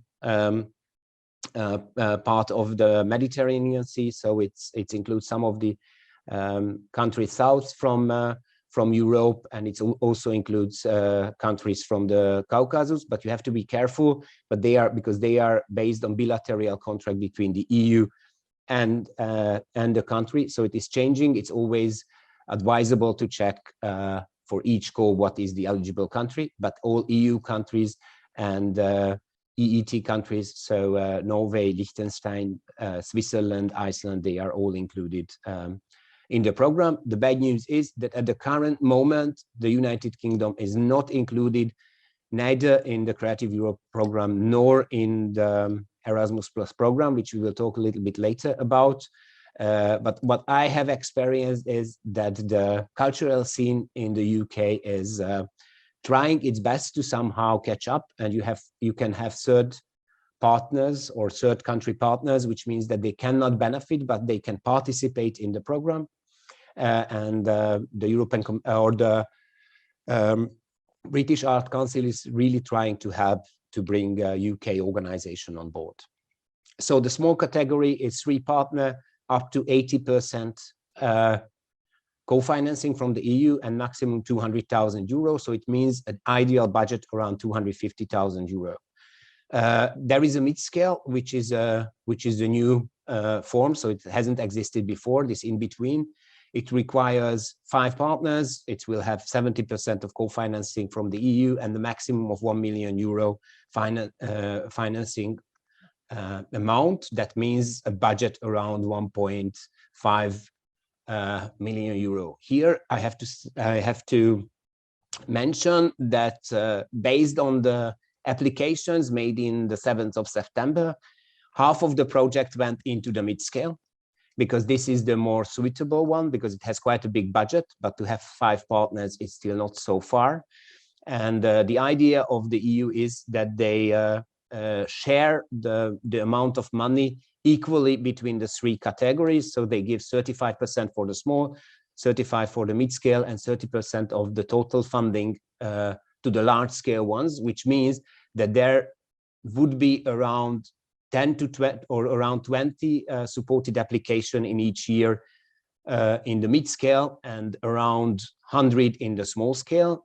However, the same amount of application were going in for the 2 categories. So it means that it is much, much easier to go for the small scale. And the EU is also supporting it very much, because it was quite a closed system that new organizations are coming in and applying and can be successful. And then there is the large scale, which requires 10 partners and have a budget of 2 million euros from the EU and the total budget around 3.5 million. So that's really a bigger scale, and there they support around 10 projects per year, or they will probably support around 10 projects per year, and there was an application number around 30 application which were sent in September. We can go to the next slide a little bit, because I wrote a few examples which what kind of projects we had in this call. And the first one is What's Up, which is, it states for what is social art practices. And the main aim is how can we turn social art practices into a widely known professional field of work. It's a 2-year-long project. We have 4 partners. It was a small scale project supported in the last round of the last financial period. And we are holding workshops, academies, but we are also focusing on local work. So there is some EU funding which is not going into international work, but goes directly on a local level work with underprivileged youngsters. And we also have a few associated partners. So it was, as this is the main topic, or the main focus is on inclusion, we have chosen associated partners who are working with underprivileged youngsters. In the house is from Hungary. Probably some of you know them. They are in close to Miskolc, a little bit north from Miskolc. We can go to the next slide, please. Yeah, and I wanted to talk a little bit about Erasmus+, which we, and again, a personal perspective or an organizational perspective, that we have discovered Erasmus+ after doing a few Creative Europe program, and we have realized that this is also a very good funding scheme if we are not doing something which is only focusing on art, but if it has a training approach. It has areas in higher education, vocational education and training, school education, adult education, youth, and sport. I have to be honest, I'm not very experienced in the sport one, but we have been applying and we have been successful in a few other ones. There are 2 types of program in Erasmus+, or 3 types of programs, sorry. The first one is the mobility, that's the key action 1.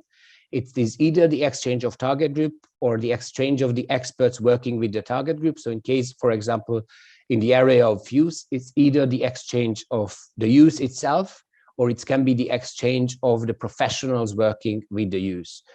The key action 2 is a strategic partnership, where you have 2 types. One is focusing on innovation, which means that there is a new outcome. So for example, methodology, which didn't existed before. And I will give you a few examples on that. Or there is kind of exchange or best practice exchange, knowledge sharing way when the different organizations are working together. There is a novelty from 2021, which also helps people to jump into Erasmus+ key action 2, is that there is a I called it large scale, but that's what existed before. So the previous Key Action 2 strategic partnerships had a budget up to 400,000 euro. We had budgets around 200,000 euro in our successful applications, but the applications process was quite harsh. So we ended up with applications of 250 pages. So the EU have decided that they are supporting also smaller scale organizations and people who are just starting to understand the Erasmus+. So there is also a new form of small scale strategic partnerships, and there they have a deadline every 4 months. So it is also easier to reapply, make an application, understand if it is not successful, why not, and then you can quite quickly reapply, because in the case of the strategic partnership is the same as the Creative Europe, that mostly they have one call per year. In the case of the Key Action 1 in the mobility, they also have a call twice or 3 times a year. It also depends on the different agencies, because it is important to understand that in case of the Erasmus+, however the evaluation is independent, the application is handled by an organization within the country where the application was handed in. So for example, we in Hungary, we are applying for the Tempus Foundation. And then there is a Key Action 3, which is more about policy. And I have to be honest, I am not super experienced in that one. So I just mentioned it, that it exists, but also here the budget is way smaller than for the other 2 key actions. So my first example for Key Action 1 is our academy, which is a 2-week-long academy, and we are scaling up or skilling 40 professionals from the social and educational fields with artistic tools, how to work with underprivileged youngsters. This is very interesting because originally we had a Creative Europe program, or that was even a culture program back in 2012. And there we have organized from that budget an academy, and that was super successful. So we have decided that we would like to continue, partly with the same partners. And that's how we started to work with Erasmus+. So it was originally a successful Creative Europe program with different activities, and we took an activity and we transformed it into an Erasmus+ type of exchange. And we are having it every year since 2016. We have 8 partners from 8 different countries, and they are coming, 5 of them, so it's a total of 40 people coming for 2 weeks to Hungary every summer. It's a flat rate budget, so the budget comes to around 45,000 euro for financing the cost for these 2 weeks, meaning mostly the accommodation, the food, and some fee for the trainers, and the travel cost for the participants. We can go to the next slide to see an example of Key Action 2. I took the example of the folk music education for future generations. This is an innovative educational project, so it went into the innovation category. And however, there is no school involved, like public school involved. The target is public education and music enthusiasts to provide them with a tool how to digitally learn and relearn music. And we are developing a digital toolkit, which will be soon available, mostly for teachers in public schools. And yeah, it is also based originally on the Creative Europe program, which was the polyphony, which I shortly mentioned at the beginning. That's lasted for 2 years, from 2017 to 2019. And we have been working in Ukraine, collecting the traditional music, the still existing traditional music in the rural area. And then we have been thinking what comes next, and we have realized that the next step is the education. So how does this tradition goes back to the society? And then together with the artistic leader Miklós Bot, we have applied for this specific Key Action 2 strategic partnership with high-end musical institutions, and also the organizers of WOMEX, the Piranha Arts, to distribute a little bit the outcomes of the project. I will very shortly talk about the evaluation because I think this is important to understand. All the evaluation is based on independent experts. And it is very important that from 2021, especially in Creative Europe, the experts have the same knowledge as we as applicant can have. So basically, they are looking at the call and they are evaluating based on the call. So it makes your life easy to understand what the evaluator will do.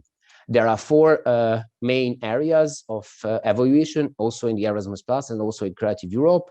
The first one is the why we do that. That's the relevance. What we do, that's the quality of the project content, and who is doing it. So that's the partnership. And then there is the 4th one, which is about communication, dissemination, and how we are reaching for a wider target group. So even if we are working in a smaller partnership, how the outcomes are reaching a little bit out. And here I would like to highlight is that probably the most important thing is what you have to start with is the relevance. Is my idea relevant for the code? Because everything else, if the relevance is strong, then everything else can be built up. But the relevance is really based on the project's core idea, and probably that's also the hardest to detail and write down. There are specific questions in the application, so they guide you through and a little bit help you your thinking. But I have an example from the last month that we have a project for Erasmus Plus, which was not accepted, and I called up the agency if I should reapply or not. And when I told that we were above the threshold, but in certain things we haven't reached the number because the evaluation is so that you have to reach 50% in each of these categories, but 60% in total. So from 100 points, I have to have 60, but in each category, I have to have the 50%. They immediately asked me if I was below the 50% in the relevance, because I'm in below the 50% in the relevance, then I really have to rethink the whole project. And when I told them that no, the relevance was fine, we had problems in other aspects, then they said that yes, then you are supposed to reapply because that's much easier to fix and rethink and reapply the applications. And what is very important, that every applicant receive a detailed written evaluation. So the experts are not only giving you points, but they also tell you why they are giving those points to you. So it is a good source to reapply if the application was not successful. And if it is successful, in some cases, it means that still based on the evaluation before the contract, certain changes are required from your side, or you have to clarify a few things before the EU signs the contract with you. We can go to the next slide. And this is the last slide from my side. Yeah, I think the most important is that the project is more important than the application. So you have to have a good project idea and then go for the application and not the other way around. The long preparation. So we are preparing our applications almost for a year. So we are really thinking a lot about the content. Decide which is mostly for you. If it's very much training based, because Erasmus Plus is hardly supporting any other costs than fees, travel, and accommodation. Then if it is training based, then it's Erasmus Plus. If it's very much creation based, so for example, you have to buy a lot of things, then it can be only in the Creative Europe. It's important to talk about the partners. We have mentioned it, but it's also nice to get to know the partners in advance because they are someone whom you are supposed to work for several years. And then there are the roles which you also have to decide. That there is the main applicant, the one which is signing the contract with the European Commission. There is the partner who is financially takes part in the project and receive funding from the EU. And then there is the associated partner or the initiator, which in the case of the European Capitals of Culture can be the case, who somehow pushes the whole idea forward, but officially doesn't take part in the project implementation and in the application process, but for example, host the outcomes of the project applications and the project itself.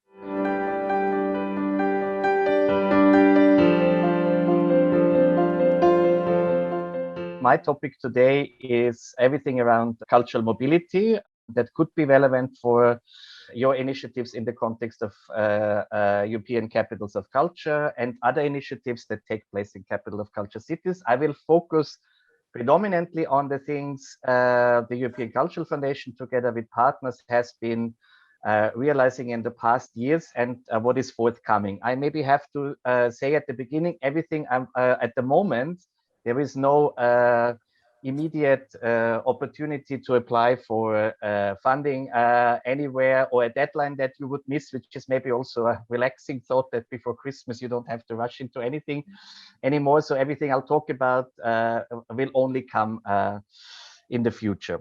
As we had in the past quite a lot to do already through our tandem program with European Capitals of Culture. I think many have heard of the European Cultural Foundation. Nevertheless, I start with a short intro where we come from and why we are so much in cultural mobility. So the European Cultural Foundation is a small lottery financed independent foundation, the only cultural foundation with a European mandate, the all European mandate, based in Amsterdam. We were founded in Switzerland more than 60 years ago already by a Swiss philosopher called Denis de Rougemont, and Robert Schuman, the founding father of the European Union, was our first president. We are not that well known in the foundation landscape, more in the cultural landscape, but everyone, I think, around Europe knows a mobility program which we conceptualized and implemented together with the European Union for many long years, which is the Erasmus Students Exchange. And why I mentioned that, because all our programs in the field of bringing Europeans, cultural initiatives, artists and ideas together across borders are still working in the same spirit. And you will hear a little bit later on from me that the Erasmus story, the Erasmus example, is also for the European Union and in the field of culture, again, a kind of like a reference model. This topic of mobility is in which in this context in which mobility is discussed, and also new programs are coming. I start with talking about a program that has been around for the past years, explicitly supporting artists and cultural professionals in their individual mobility. And now I start sharing my screen. And that is the i-Portunus, the so-called i-Portunus houses, i-Portunus scheme. So European Cultural Foundation and others were among the pioneers for basically 20 years already, promoting the mobility of artists and cultural professionals across borders. We for many long years had a travel grant support program called STEP. And the European Cultural Foundation is also promoting and working on getting its ideas from the ground on collaborations with initiatives that are on the ground and partner organizations into EU programs, into EU policymaking. And then 4 years ago, I think the European Union Creative Europe program and in this context decided that cultural mobility was an extremely important topic to pick up in the field, and they started to experiment and explore different designs and support mechanisms for artists and cultural professionals under this slightly, some say awkward name of i-Portunus. You see the website you see on the screen is the website of this European Union pilot programs. In the past years, 2 different strands were implemented. One was realized by the Goethe Institute that was really for individual travel support, where artists and cultural professionals could apply for traveling, visiting artists' residences, anything that had to do with travel support in one of the 41 Creative Europe countries. And that was running until recently in a second round, also implemented by the Goethe Institute, and is closing in 2 weeks on the 9th of December with a big presentation event, which I think can also still join. Our scheme, the one implemented by the European Cultural Foundation, by Midost, an NGO based in Berlin, we have been working for many long years, among other on Tandem, and a public foundation from Croatia called the Kultura Nova Foundation. We realized this i-Portunus houses scheme, which was a second pilot scheme that was focusing, and I believe could be more interesting even for initiatives working in the context of European Capitals of Culture, the so-called i-Portunus houses. So i-Portunus houses was actually a support scheme for hosts that could apply with minimum 2 and maximum 5 artists or cultural professionals together, visiting them for realizing a project in the framework of a short-term residency. As we started during the pandemic to roll out this scheme, there was also a strong digital component. Now, I mentioned these were pilot schemes. So these 2 schemes are actually wrapping up now. The i-Portunus houses is still running, but the deadlines are closed. We have 72 hosts and their artists and professionals who will realize their projects and mobilities in the next few months. But this program, as you see it here, will close. But, and that's maybe the most important news to tell you about, the European Commission has recently, and that's still like internal information, so there is no call, no public appearance of this news yet. That will only come next year.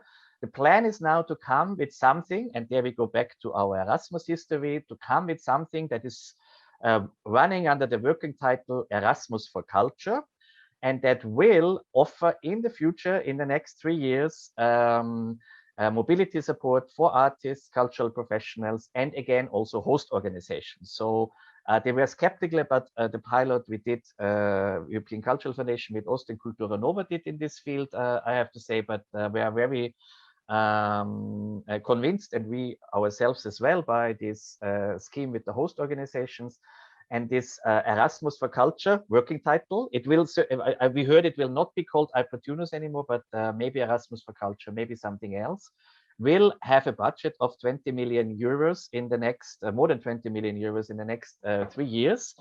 Consortia will be invited in the next weeks or months to bid for that consortia. So for you in the field, watch out. As of next year, there will be some support opportunities under a heading of Erasmus for Culture, another name, along the lines of EU support for artists and cultural professionals. And we can go maybe deeper in what I have heard about that in the Q&A. This was the main part on what is coming forward. As West-Bremen and other Capital of Culture representatives or colleagues from other capitals of culture, as far as I could see on the screen, are also present here. Many of you have heard of the Tandem cultural collaboration programs, which European Cultural Foundation and Midost, together with many partner organizations, have realized for the past 10 years. We're celebrating tonight, actually, our 10th anniversary of this program family, I should say. And we, in the past, have also been running together with, in total, if I remember correctly, 12 to 15 different Capital of Culture events, so past, present, and future upcoming ones, including West-Bremen. But also including Wroclaw and others, a specific Tandem cultural collaboration and exchange scheme, where managers of cultural initiatives spend the time in their Tandem partner organization and host a partner from their partner organization in the European Capital of Culture in the framework of a year-long program. We have offered this program specifically for capitals of culture twice now, a specific edition for Leeuwarden, Friesland, together with Rijeka, capital of culture.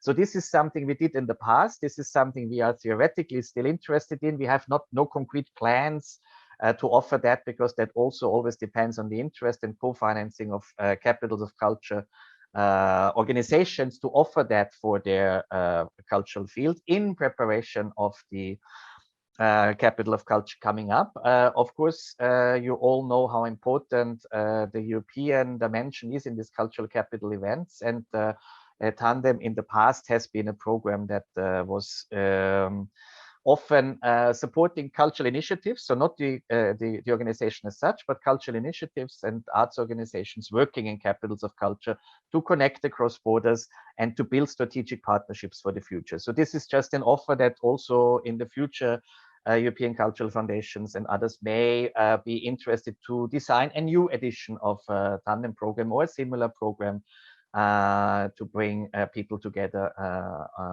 across borders and across capital of culture events. What is also currently not open, but a concrete possibility for you. This is the landing page of our Culture of Solidarity Fund, which we launched as an answer to closing borders in the beginning of the pandemic last year. Meanwhile, so it's not as such an emergency fund, but it is an answer to the emergency of closing borders in times of pandemic, which was last year a huge topic, which now again in this phase is an issue that again there are travel restrictions coming up possibly or already in place, events cancelled and things like that.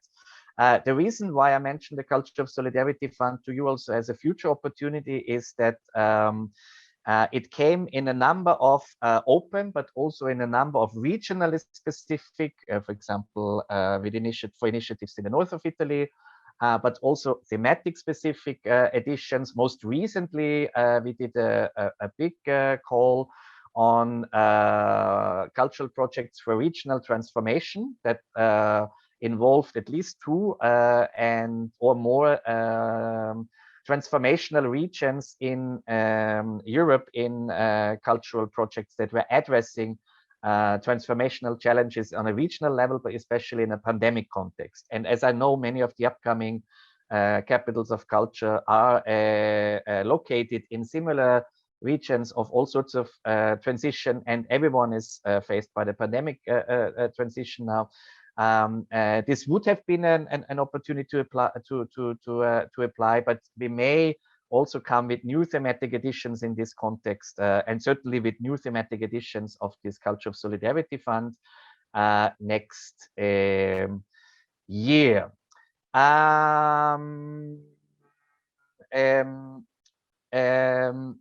Final topic I want to touch upon, because it will frame a lot of the work on cultural mobility the European Cultural Foundation is doing. And I see already a question by Paulina, what the goal of this Erasmus for Culture will be.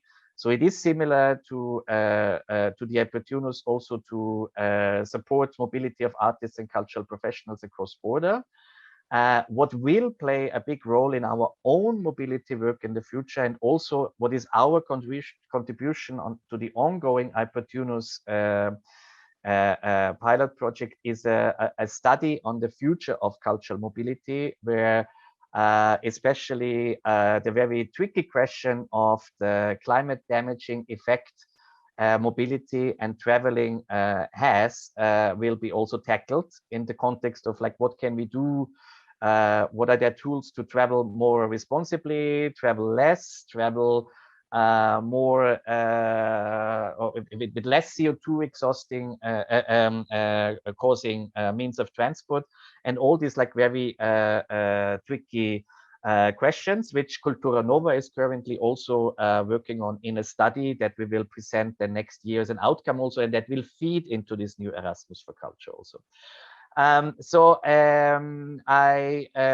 want to close with some open, a few sentences that are open and still under development at the moment and are bothering us very much in the question of cultural mobility and climate transformation, climate crisis, climate justice, also when we think about in a global context, where I think there's a specific responsibility of individuals, but traveling, but also organizations hosting artists and cultural professionals. Our answer to that will be next year to experiment with a CO2 tax, which we add to our own travel, because you all experience and know that we often are still, so to say, financially obliged to go with EasyJet and Ryanair on cheap flights, because in the arts and cultural field, the budgets are usually not so high. And that, of course, is always kind of like, we did in the past experiment with giving more travel support to train travels, which, however, for artists and cultural professionals were simply not attractive enough because it was still cheaper to fly. And for that reason, we're going to offer a support scheme that helps also artists, cultural professionals to invest in compensating for the CO2 footprint cultural mobility inevitably will always cause. Also in terms of inclusiveness, because, for example, you cannot come from Georgia by train unless you're 2 weeks on the road. So this is also a support scheme in the context of our cultural mobility and support we will develop and offer next year, and is maybe something also for capitals of culture organizations working in this context to join. But this is not ready yet and will be public in the context of our work and our online resources next year. I think I'll leave it here. So reiterate, i-Portunus will turn into Erasmus for Culture in the next years. Cultures of Solidarity Fund is an option, and cultural mobility and climate crisis and transformation is one aspect that will play an important role in our work and all our support programs in the next years. So I'm Fanni Bobak. I'm working at Exante Consulting. I'm working on preparing and implementing international transnational projects since more than 6 years. So I'm here now to give you insights about INTERREG, but mainly about the Danube Transitional Program. So we can go to the next slide just to check about what I will speak about. So we will go through mainly about the priority, which is focusing on culture. And I will share with you what's available about the upcoming call of the Danube Transitional Program, since we are still in the transition phase and it's still they're preparing the next call. And I've collected some hints and tips. I really hope, I do not know how much you are experienced in being a partner or writing a Danube Transitional Program, but I've collected some tips to you, and I really hope that it will be useful to you in the future. And we will have an overlook about some examples and about some other INTERREG programs. So we can go to the next slide. It's just very quickly the map of the focus area, or the area of the Danube Transitional Program. It covers 14 countries along the Danube.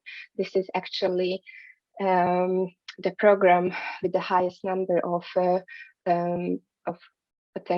countries actually among the INTERREG programs. And as you might know, or it was already mentioned, the Danube Transitional Program is a financing instrument of the European Territorial Cooperation. So it just to make it sure you're aware of the information from Germany and Ukraine, that all the countries part of the focus area. It's quite important when you are searching for partners, I have to say. So if we go to the next slide, you can see both the previous and the priorities of the upcoming period. It just shortly to highlight that if you are already experienced in DTP, then be aware of the fact that previously culture was part of priority 2, but now it moved to priority 3. So the 4 new priorities, priority areas are the smarter Danube region, a greener low carbon Danube region, a more social Danube region, and the better cooperation governance in the Danube region. And as I mentioned, we are still in the transition phase. So there were several meetings already, and a task force document is already available, and it's in a later slide, it's included to my presentation. So if you will get it, you will just easily get the access to the document. So the 4 priorities will be like this, and the specific objectives as well, but that all the frames of the new calls are already set. But the specific objectives of all the priorities are already available. Here in my presentation, I wouldn't go into detail of all. I will just highlight the priority 3 to you, which is like the culture related priority. But I highly encourage you, whenever you are there, to go through all, because mainly you will also find some opportunities in the other priorities. So on the next slide, you can see the priority 3 and its specific objectives, and especially the specific objective 3.3, the socio-economic development through heritage, culture, and tourism, the one which is the best related to cultural institutions, culture-related institutions. So maybe you've discussed about it with Silvia already, but here I would like to highlight that the INTERREG programs are mainly for, like, so to say, bigger institutions, in the sense that these are like really complex projects financed under the Danube Transitional Program. So you really have to have the staff and budget behind. That's why actually I was, as you know, like asked to speak about this INTERREG. I will later on show to you the potential partners. I just wanted here to highlight again that the complexity of the INTERREG project. So the Danube region is actually characterized by like an outstanding cultural diversity, but this has left a rich legacy of intangible and tangible heritage, which is often not recognized, towards economic development, social inclusion, social innovation, and that's the kind of aim of this priority, to really support the change with this. And usually bigger cities or capital cities maybe can use this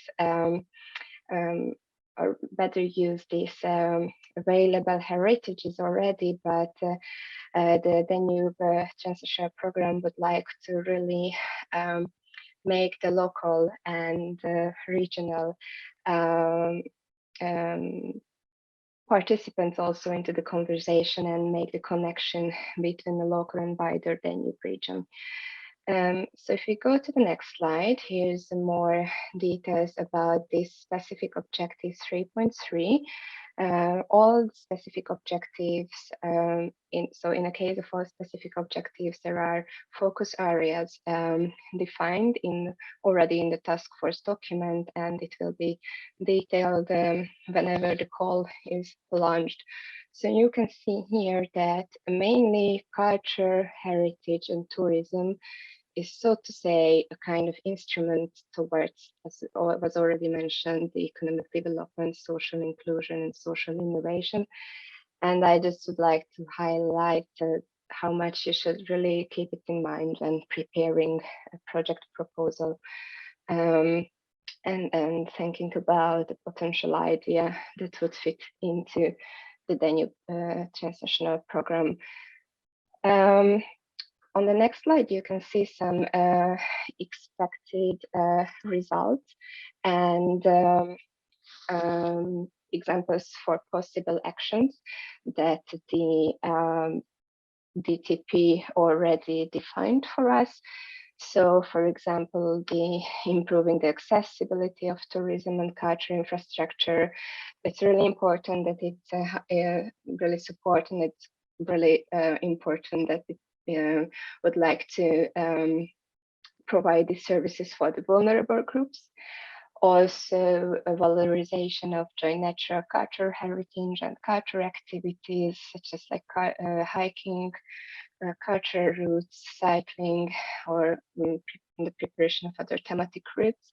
We will check some previous projects on a later slide, but if you've heard already about some DTP projects, you might know that projects which is like along thematic routes are quite, so to say,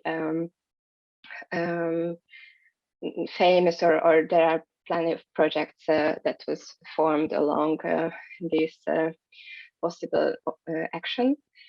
Also, capacity building, development of innovative models for community-based tourism is really important. Promoting quality products, services, transnational infrastructure in the tourism and culture sector, and the promote of sustainable and slow tourism concepts, planning methodologies, model regions. So these are really just examples, a non-exclusive, exhaustive list. But it's, I think, really good that they support us with really highlighting these examples, and also the expected results help us a lot to, whenever you are there, to form project proposals.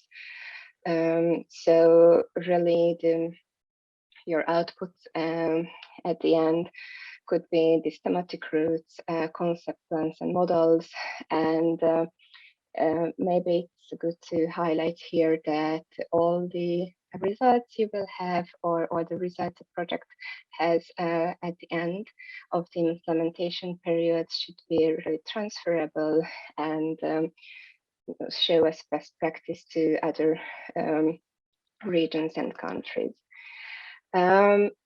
So we can go to the next slide, where I've tried to collect all the available information about the budget of the next period. So here you can see that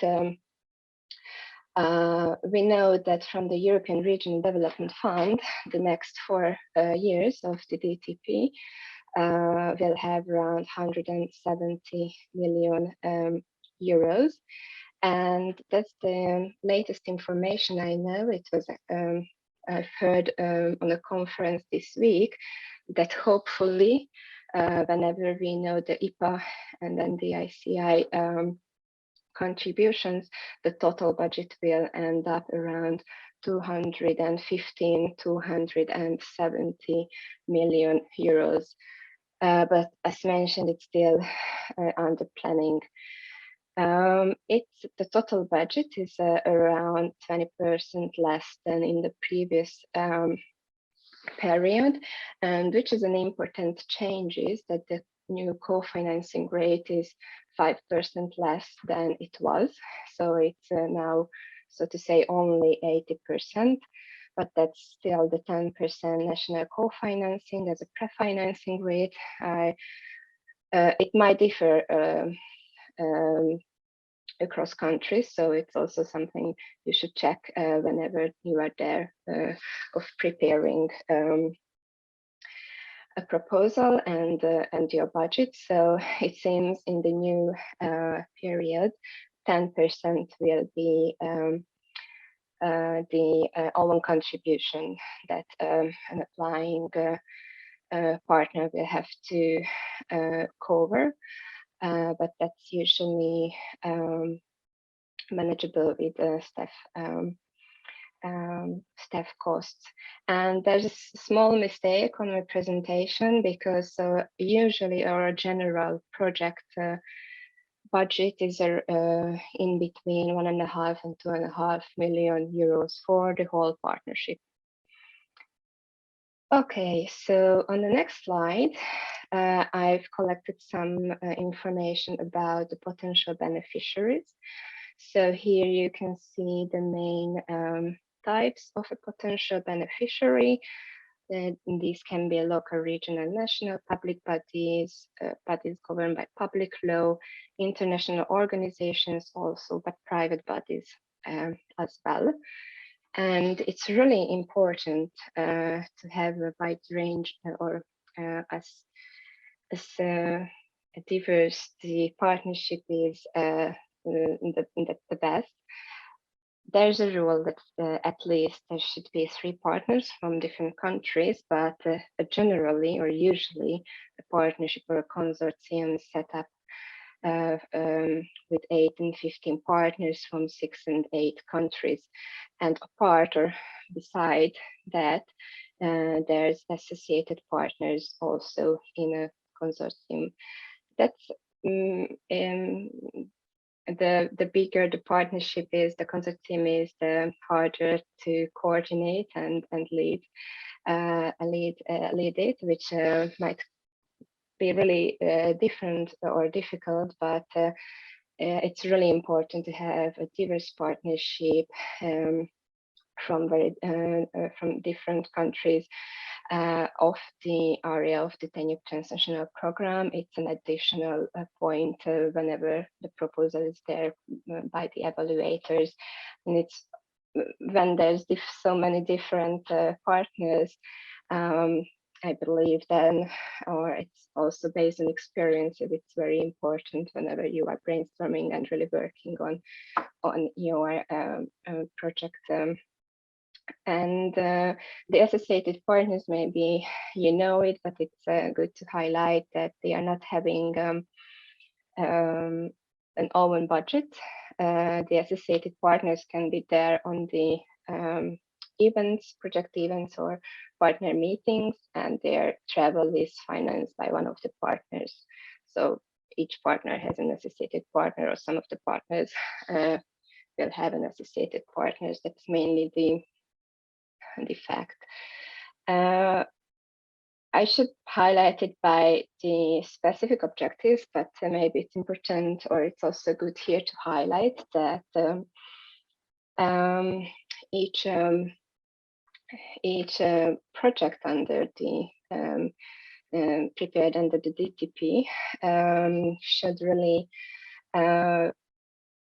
connect or build on the European Union Danube region strategy goals and aims. And there's this is the EU HDR, which has like 12 priority areas, and the specific objective 3.3 and the priority 3 actually is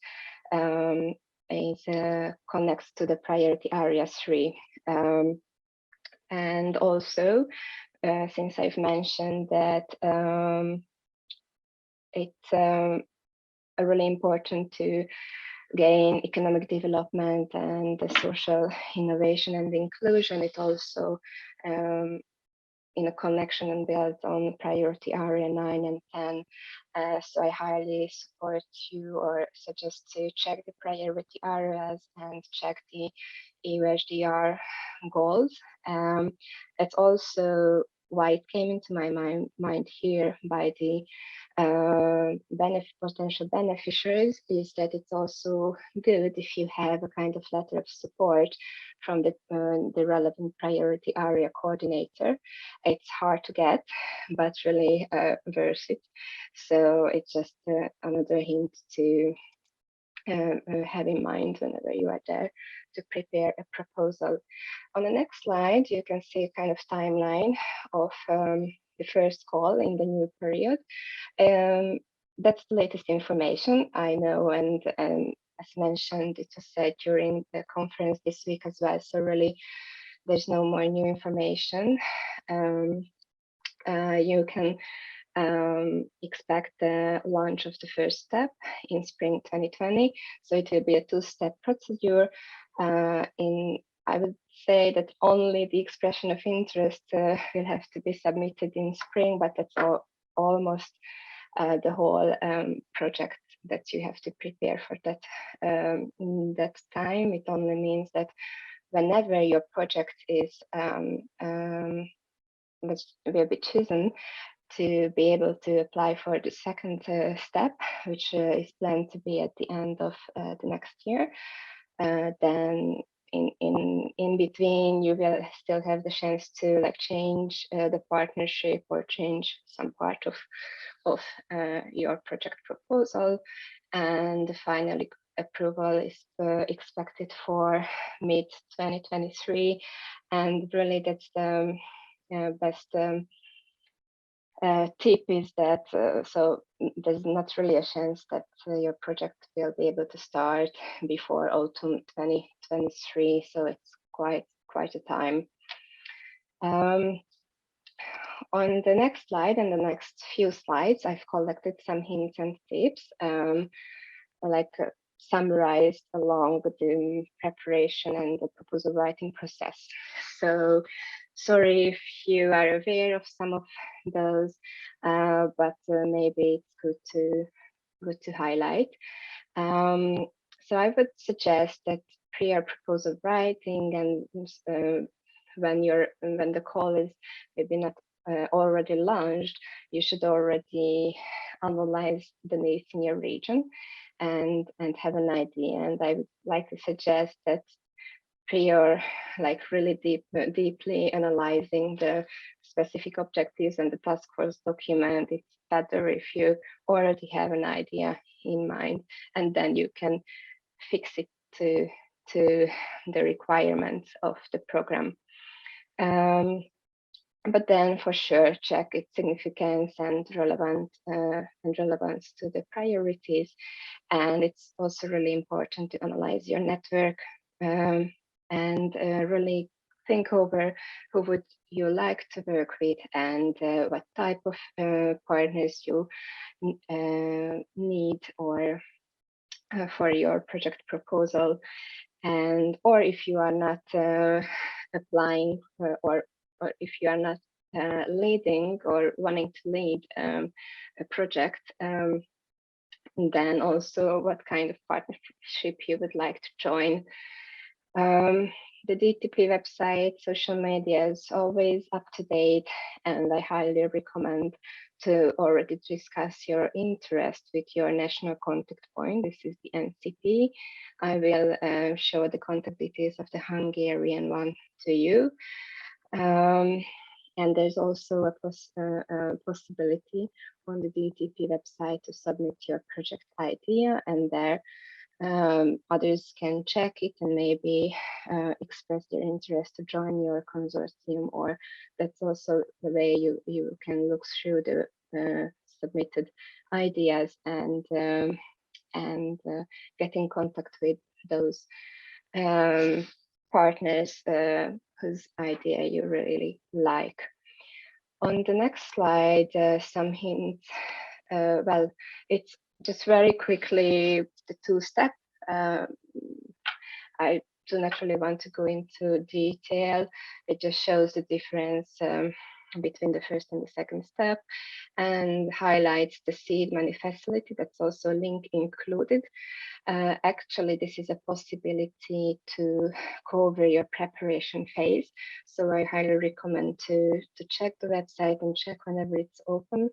It could be a really good support for really creating a good proposal. And then on the next slide, there's some hints and tips for whenever the call is open and you're starting to write a proposal. The information events are really useful. I'm speaking it from experience, so the Joint Secretariat always share good information, and the events are really widely visited, and it's a good chance to network and find possible projects to join, or proposals to join, and find possible partners. Usually, if you analyze your network and you are lacking of partners or relevant partners with a lacking of relevant expertise, it's also really good to have like one good one-pager and then go for like so-called search and really just I suggest to connect those institutions who you do not know but would be relevant to your proposal. And when you are having the core concept, then you might know that the application form actually in the DTP is quite detailed and long. And there's in the first, we will check the parts. The first part, there are questions, and then also there's the work packages part. And whenever you have the core concept, first really form the work packages and then go back to the other questions, because the work packages will be the core of your proposal, and you will have the outcomes and deliverables along the work packages. If you are the leader of the proposal, so you are the lead beneficiary, you will have the most job, or really you will have the highest responsibility, but really try to have an active partnership and ask for the support during the proposal writing. And it's also good to have a kickoff already in this phase with them. And yes, we can go to the next slide, and there's some here is the application form, just to show how this complex document is built up. And then on the next slide, there's some hints and tips whenever you submitted your proposal. Really be patient, because it really can take several months to have the final evaluation. But be prepared, because as I mentioned, there are you have to pre-finance not only the 10%, but you will get the first amount of money only after the first half year, and after the first report. Be conscious, know who will be responsible from your staff for the different roles in your proposal. Keep in touch with the partnership. That's also really important, I think, and you can already be informed, analyze the implementation document, and be and prepare. Well, mainly these hints and tips were, again, it's not a full list. There's a lot of other things which is good to know about, but these were mainly when you are a lead beneficiary. But when you are joining a consortium, on the next slide, some other tips, really try to find a project proposal which really fits to your long-term goals, and try to check how strong the partnership is, and really work with partners with whom you can build a long-term connection and a good connection. It's highly recommended to go for a work package leadership role, because then you will really learn a lot. And so if you have the relevant expertise, it's nice to be that much involved in a proposal. Of course, it goes with more money as well, and try to be proactive, but learn a lot from the process. And really, it can be a base for a future lead beneficiary role. On the next slide, there are some previous projects which were, you can see, prepared. These were implemented under the same specific objective and priority in the previous period, but these were quite successful projects. And there's also a link included to my slide, and you can see, but by the Danube and the Art Nouveau, they're already they were not prolonged, but kind of the number 2 projects were submitted also. So that means that they were really successful ones. The Danube brand is kind of network, building of the network around the Danube through tourism and education.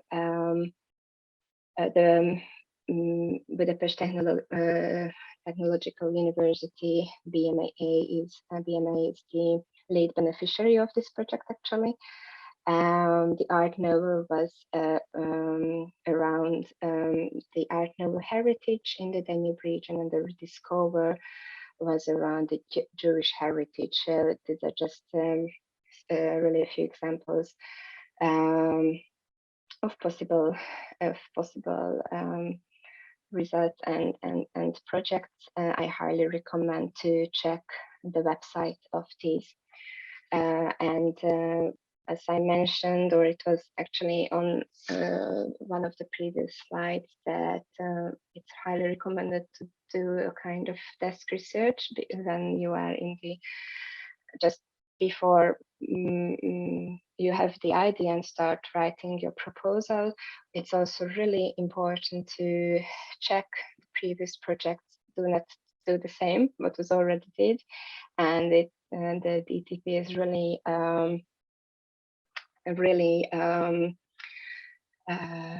supports the synergy between the projects. So it's really good if you mention in your proposal that you build some of your expected results on, for example, the Danube, and I just said something, so on one of the previous projects, or if you are in a partnership where partners participated in previous project, that's also really good. On the next slide, you can see the contact of the Hungarian national contact point, and here I would like to highlight that the Joint Secretariat is also in Hungary, which is really an advantage. And so I really recommend to get in touch with Béla Hegyesi, and he can kind of serve, and his colleagues also. So whenever you have an idea, and either you would like to be just a partner in a project, or be the lead beneficiary, a consultation with the contact point can serve as kind of a mentorship and supervision role he has, and he can support you with extra ideas and support you with the how to find more partners. But of course, if you feel that you do not have the enough capacity and stuff to write a proposal, or you are really new in this process, you can also work with companies specialized on supporting partners. And I'm kind of running out of time, so just very quickly on the next slide. So I just really wanted to highlight that there are other INTERREG programs as well, these cross-border cooperation programs, for example, but on the map you can see that the county of Veszprém is unfortunately out of any, so not part of these cross-border programs. But since here there's a lot of, you are from maybe from other counties and countries, I highly recommend to check also these, because they have culture-related priorities. On the next slide, there's included a really good tool which supports you to search for the relevant INTERREG programs you can apply for.